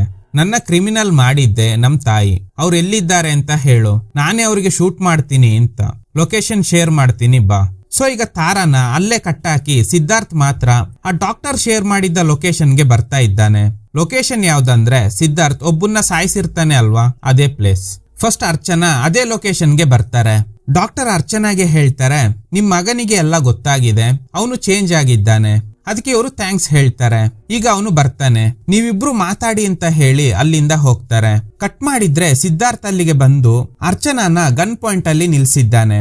ನನ್ನ ಕ್ಷಮಿಸೋದಕ್ಕೆ ಬಂದಿದ್ಯಾ ಅಂತ ಅನ್ಕೊಂಡಿದ್ದೆ, ಆದ್ರೆ ನನ್ನ ಸಾಯಿಸೋದಕ್ಕೆ ಬಂದ್ಯಾ? ನನ್ನ ಸಾಯಿಸಿ ನಿನ್ನ ದ್ವೇಷ ಕಮ್ಮಿಯಾಗಿ ನೀನು ಒಳ್ಳೆಯವನಾಗ್ತೀಯ ಅನ್ನೋದೇ ಆದ್ರೆ ನನ್ನ ಶೂಟ್ ಮಾಡಿ ನೀನು ಜೈಲಿಗೆ ಹೋಗೋ ಅವಶ್ಯಕತೆ ಇಲ್ಲ ಅಂತ ಹೇಳಿ ಗನ್ ಕಿತ್ಕೊಂಡು ಅವರೇ ಶೂಟ್ ಮಾಡ್ಕೊಳ್ಳೋದಕ್ಕೆ ಟ್ರೈ ಮಾಡಿದಾಗ ಸಿದ್ಧಾರ್ಥ್ ಅವ್ರನ್ನ ತಡಿತಾನೆ. ಕಟ್ ಮಾಡಿ ಇವನು ಇಲ್ಲಿಗೆ ಬರೋದಕ್ಕೂ ಮುಂಚೆ ಏನ್ ನಡೀತು ಅಂತ ತೋರಿಸ್ತಾರೆ. ಇವಳು ಎಷ್ಟೇ ನಾನು ನಿನ್ನ ಲವ್ ಮಾಡ್ತಾ ಇದ್ದೀನಿ ಅಂತ ಹೇಳಿದ್ರುನು ಇವನು ಇವಳು ಮಾತನ್ನ ನಂಬೋದಕ್ಕೆ ರೆಡಿನೇ ಇಲ್ಲ. ಆಗ ತಾರಾ ಕೈ ಕುಯ್ಕೊಂಡಾಗ ಇವನಿಗೆ ಇವಳು ಪ್ರೀತಿ ಅರ್ಥ ಆಗಿದೆ. ಅಂದ್ರೆ ಇವಳು ನಿಜವಾಗ್ಲೂ ಲವ್ ಮಾಡ್ತಿದ್ದಾಳೆ ಅನ್ನೋದು ಗೊತ್ತಾಗುತ್ತೆ. ಆ ಡಾಕ್ಟರ್ ನಿನ್ನ ಬ್ರೈನ್ ವಾಶ್ ಮಾಡ್ತಿದ್ದಾರೆ ಅಂತ ಒಂದು ಫ್ಲಾಶ್ ಬ್ಯಾಕ್ ಹೇಳ್ತಾಳೆ. ಒಂದಿನ ಅರ್ಚನಾ ಈ ಡಾಕ್ಟರ್ನ ಮೀಟ್ ಆಗಿ ನಾನು ಮತ್ತೆ ಮದುವೆ ಆಗಿದ್ದೀನಿ ಅಂತ ನನ್ ಮಗ ನನ್ನ ದ್ವೇಷ ಮಾಡ್ತಾ ಇದ್ದಾನೆ. ಆಕ್ಚುಲಿ ನಾನು 2ನೇ ಮದುವೆ ಆಗಿದ್ದೆ ಅವನಿಗೋಸ್ಕರ. ನಮ್ಮ ಮಾವ ಅರವಿಂದ್ ಅನ್ನೋ ವ್ಯಕ್ತಿ ನನ್ನ ಇಷ್ಟಪಡ್ತಾ ಇದ್ದಾರೆ. ಅವ್ರನ್ನ ಮದ್ವೆ ಆದ್ರೆ ನನ್ಗೂ ಒಳ್ಳೇದು, ನನ್ ಮಗನಿಗೂ ಒಳ್ಳೇದು ಅಂತ ಹೇಳಿದ್ರು. ಸೊ ನನ್ ಮಗನಿಗೆ ಮತ್ತೆ ಒಬ್ರು ತಂದೆ ಸಿಗ್ತಾರೆ ಅಂತ ಒಪ್ಕೊಂಡೆ. ಆದ್ರೆ ಅದೇ ಶಾಪ ಆಗೋಯ್ತು. ಅವ್ರ ತಂದೆ ಜಾಗದಲ್ಲಿ ಇನ್ನೊಬ್ಬರನ್ನ ನೋಡೋದಕ್ಕೆ ಅವನು ರೆಡಿನೇ ಇರ್ಲಿಲ್ಲ. ತುಂಬಾ ವೈಲೆಂಟ್ ಆಗಿ ಬಿಹೇವ್ ಮಾಡ್ತಾ ಇದ್ದಿದ್ರಿಂದ ನಮ್ಮ ಮಾವ ಹೇಳಿದ್ರು ಸ್ವಲ್ಪ ದಿನ ಅವ್ನ್ ಸರಿ ಹೋಗೋವರೆಗೂ ದೂರ ಎಲ್ಲಾದ್ರೂ ಇರು ಅಂತ. ಅದಕ್ಕೆ ನಾನು ಅವನ್ನ ಬಿಟ್ಟು ದೂರ ಹೋದೆ. ಅವನು ನನ್ನ ದ್ವೇಷ ಮಾಡೋದಕ್ಕೆ ಶುರು ಮಾಡ್ದ. ಕೆಲವು ತಿಂಗಳುಗಳ ನಂತರ ಮತ್ತೆ ನಾನು ರಿಟರ್ನ್ ಬಂದು ಅವನ್ನ ನೋಡೋದಕ್ಕೆ ಟ್ರೈ ಮಾಡ್ದೆ. ಆದ್ರೆ ಅವನು ನನ್ ಜೊತೆ ಮಾತಾಡೋದಕ್ಕೆ ರೆಡಿನೇ ಇರ್ಲಿಲ್ಲ. ನನ್ ಕಣ್ಮುಂದೆ ಬಂದ್ರೆ ನಾನೇ ಸತ್ತೋಗ್ತೀನಿ ಅಂತ ಹೇಳ್ದ. ನಮ್ಮ ಮಾವ ಕೂಡ ಕನ್ವಿನ್ಸ್ ಮಾಡೋದಕ್ಕೆ ಟ್ರೈ ಮಾಡಿದ್ರು, ಆದ್ರೆ ನೋ ಯೂಸ್. ಅದಕ್ಕೆ ಅವನಿಂದ ದೂರ ಹೋಗ್ಬಿಟ್ಟೆ. ಅವನಿಗೆ 15 ವರ್ಷ ಆಗಿರುವಾಗ ಯಾರೋ ಹುಡುಗ ನನ್ ಬಗ್ಗೆ ತಪ್ಪಾಗಿ ಮಾತಾಡ್ದ ಅಂತ ಅವನ್ನ ಸಾಯಿಸ್ಬಿಟ್ಟ. ಆದ್ರೆ ನಮ್ಮ ಮಾವ ಆರೋಪ ಹೊತ್ಕೊಂಡು ಜೈಲ್ ಸೇರಿದ್ರು. ಇದೆಲ್ಲ ನನ್ಗೆ 1 ವರ್ಷ ಆದ್ಮೇಲೆ ಗೊತ್ತಾಯ್ತು. ಊರಿಗೆ ಹೋದಾಗ ಜೈಲಿನಲ್ಲೇ ನಮ್ಮ ಮಾವ ಸತ್ತೋದ್ರು ಅನ್ನೋ ವಿಷಯ ಕೂಡ ಗೊತ್ತಾಯ್ತು. ಅಂಡ್ ನನ್ ಮಗ ಊರ್ ಬಿಟ್ಟು ಹೋಗಿದ್ದ. ಅವನು ಎಲ್ಲಿದ್ದಾನೆ ಅಂತ ಗೊತ್ತಿಲ್ದೆ ತುಂಬಾ ಸರ್ಚ್ ಮಾಡ್ತಾ ಇದ್ದೆ. ಒಂದಿನ ಅವನ್ನ ಸಿಟಿಲಿ ನೋಡ್ದೆ. ಆದ್ರೆ ಅವ್ನ್ ನನ್ ಕಣ್ಣಿಗೆ ಲೂಸರ್ ತರ ಕಾಣಿಸ್ತಾ ಇದ್ದ. ಸೈಕಾಲಜಿಕಲಿ ಅವನ್ನ ಟ್ರೈನ್ ಮಾಡಿ ನಾರ್ಮಲ್ ಹಾಗೂ ಸ್ಟ್ರಾಂಗ್ ಮಾಡಿ, ಇಲ್ಲ ಅವನು ನನ್ನ ನೋಡಿ ಸಾಯಿಸಿದ್ರೆ ಮಾತ್ರ ಅವನು ನಾರ್ಮಲ್ ಆಗ್ತಾನೆ ಅನ್ನೋದೇ ಆದ್ರೆ ಸಾಯೋಕೆ ನಾನು ರೆಡಿ ಅಂತ. ನೀವು ಸಾಯೋ ಅವಶ್ಯಕತೆ ಇಲ್ಲ. ನಾನು ಪೇಷಂಟ್ ನ ಟ್ರೀಟ್ ಮಾಡೋದಕ್ಕೆ real time psychological game plan ಮಾಡಿದ್ದೀನಿ. ಇದಕ್ಕೆ ನಮ್ ಟೀಮ್ ಇದೆ. ಈ ಗೇಮ್ ನಲ್ಲಿ ನನ್ನ ಸ್ಟೂಡೆಂಟ್ ತಾರಾನೇ ಕೀ ಪ್ಲೇಯರ್. ನಿಮ್ ಮಗ ಹೋಪ್ಲೆಸ್ ಸಿಚುವೇಶನ್ ನಲ್ಲಿ ಇರುವಾಗ ಗೇಮ್ ಶುರು ಮಾಡೋಣ ಅಂತ. ಅದಕ್ಕೆ ಆ ದಿನ ಅವನು ಸೂಸೈಡ್ ಮಾಡ್ಕೊಳ್ಳೋದಕ್ಕೆ ಹೋದಾಗ ಕರೆಕ್ಟ್ ಆಗಿ ಗೇಮ್ ಶುರು ಮಾಡಿದ್ದಾರೆ. ಯಾವಾಗ ಇವನು ಅರ್ಜುನ್ ಗೋಸ್ವಾಮಿನ ಶೂಟ್ ಮಾಡೋದಕ್ಕೆ ಹೋಗಿ ಅವ್ರ ತಾಯಿ ಅಡ್ಡ ಬಂದಾಗ ಶೂಟ್ ಮಾಡದೆ ರಿಟರ್ನ್ ಬಂದಿರ್ತಾನೆ ಅಲ್ವಾ. ಇದನ್ನ ನೋಡ್ತಿದ್ದ ಅರ್ಚನಾಗೆ ಗೊತ್ತಾಗಿದೆ ಇವನು ಚೇಂಜ್ ಆಗಿದ್ದಾನೆ. ನಾನು ಅವನ್ ಮುಂದೆ ಹೋದ್ರೆ ಅವನು ಏನು ಮಾಡಲ್ಲ ಅಂತ. ಆದ್ರೆ ಈ ಡಾಕ್ಟರ್ ಸ್ವಲ್ಪ ವೆಯ್ಟ್ ಮಾಡಿ ನಾನು ಅವನ್ನ ಕರೆಸ್ತೀನಿ ಅಂತ ಹೇಳಿರ್ತಾರೆ. ಆದ್ರೆ ಈಗ ಆ ಡಾಕ್ಟರ್ ಯಾಕೆ ನಿಮ್ಮಿಬ್ಬರ ಮಧ್ಯೆನೆ ಮತ್ತೆ ಮಿಸ್ಅಂಡರ್ಸ್ಟ್ಯಾಂಡಿಂಗ್ ಆಗೋ ತರ ಮಾಡ್ತಿದ್ದಾರೆ ಅನ್ನೋದು ಗೊತ್ತಿಲ್ಲ. ನಿಮ್ ತಾಯಿ ನಿನ್ನ ಚೇಂಜ್ ಮಾಡೋದಕ್ಕೇನೆ ಇಷ್ಟೆಲ್ಲ ಮಾಡಿದ್ರು. ಇದು ಗೇಮ್ ಆಗಿದ್ರಿಂದಾನೆ ನಾನು ಆ ದಿನ ಅರ್ಜುನ್ ಗೋಸ್ವಾಮಿಗೆ ಶೂಟ್ ಮಾಡಿ ನಿನ್ನ ಸೇವ್ ಮಾಡಿರೋದಾಗಿ ಸುಳ್ಳು ಹೇಳ್ದೆ. ಇದೆಲ್ಲ ಪ್ಲಾನ್ ಪ್ರಕಾರನೇ ನಡೆದಿತ್ತು. ನೀನ್ ಹೋಗಿ ನಿಮ್ ತಾಯಿನ ಮೀಟ್ ಆಗು. ಆ ಡಾಕ್ಟರ್ ನಾನು ನಿನ್ನ ಲವ್ ಮಾಡ್ತಿದ್ದೀನಿ ಅಂತ ಗೊತ್ತಾದ್ಮೇಲೂ ನಮ್ಮಿಬ್ಬರ ನಡುವೆನೆ ಮಿಸ್ಅಂಡರ್ಸ್ಟ್ಯಾಂಡಿಂಗ್ ಆಗೋ ತರ ಮಾಡಿದ್ರು. ನೀನು ಅಲ್ಲಿಗೆ ಹೋದ್ರೆ ಆ ಡಾಕ್ಟರ್ ಯಾಕೆ ಹೀಗೆಲ್ಲ ಮಾಡ್ತಿದ್ದಾರೆ ಅನ್ನೋದು ಗೊತ್ತಾಗುತ್ತೆ ಅಂತ. ಈಗ ಪ್ರೆಸೆಂಟ್ ನಲ್ಲಿ ಸಿದ್ಧಾರ್ಥ್ ಅವ್ರ ತಾಯಿ ಹತ್ರ ಸಾರಿ ಕೇಳ್ತಾನೆ. ನೀವು ಡೇಂಜರ್ ನಲ್ಲಿ ಇದ್ದೀರಾ. ನೀವು ಮೀಟ್ ಆಗಿರೋದು ಒಬ್ರು ಸೈಕ್ಯಾಟ್ರಿಸ್ಟ್ ನ ಅಲ್ಲ, ಅವ್ರೊಬ್ರು ಸೈಕೋ ಅಂತ. ಅರ್ಚನೆಗೆ ಶಾಕ್ ಆಗುತ್ತೆ. ಅಷ್ಟರಲ್ಲಿ ಡಾಕ್ಟರ್ ಬರ್ತಾರೆ. ನಾನು ಸೈಕೋ ಆಗೋದಕ್ಕೆ ಕಾರಣ ನೀನೆ. ನಿನ್ ಮಗ ಕೊಂದಿದ್ದು ಬೇರೆ ಯಾರನ್ನೋ ಅಲ್ಲ, ಅವನು ನನ್ ಮಗ. ಆದ್ರೆ ನಿಮ್ ತಾತ ಸೂರ್ಯನಾರಾಯಣ ತುಂಬಾ ಬುದ್ಧಿವಂತಿಕೆಯಿಂದ ಆರೋಪ ಹೊತ್ಕೊಂಡು ಜೈಲ್ ಸೇರಿ ನಿನ್ನ ಸೇವ್ ಮಾಡ್ಬಿಟ್ರು. ಅದಕ್ಕೆ ಜೈಲಿಗೆ ಹೋಗಿ ನಾನೇ ಅವ್ರನ್ನ ಸಾಯಿಸಿ ಹಾರ್ಟ್ ಅಟ್ಯಾಕ್ ನಲ್ಲಿ ಸತ್ತೋಗಿರೋ ಹಾಗೆ ಸೆಟಪ್ ಮಾಡ್ದೆ. ಇದನ್ನೆಲ್ಲ ಕೇಳಿ ಇವರಿಗೆ ಶಾಕ್ ಆಗುತ್ತೆ.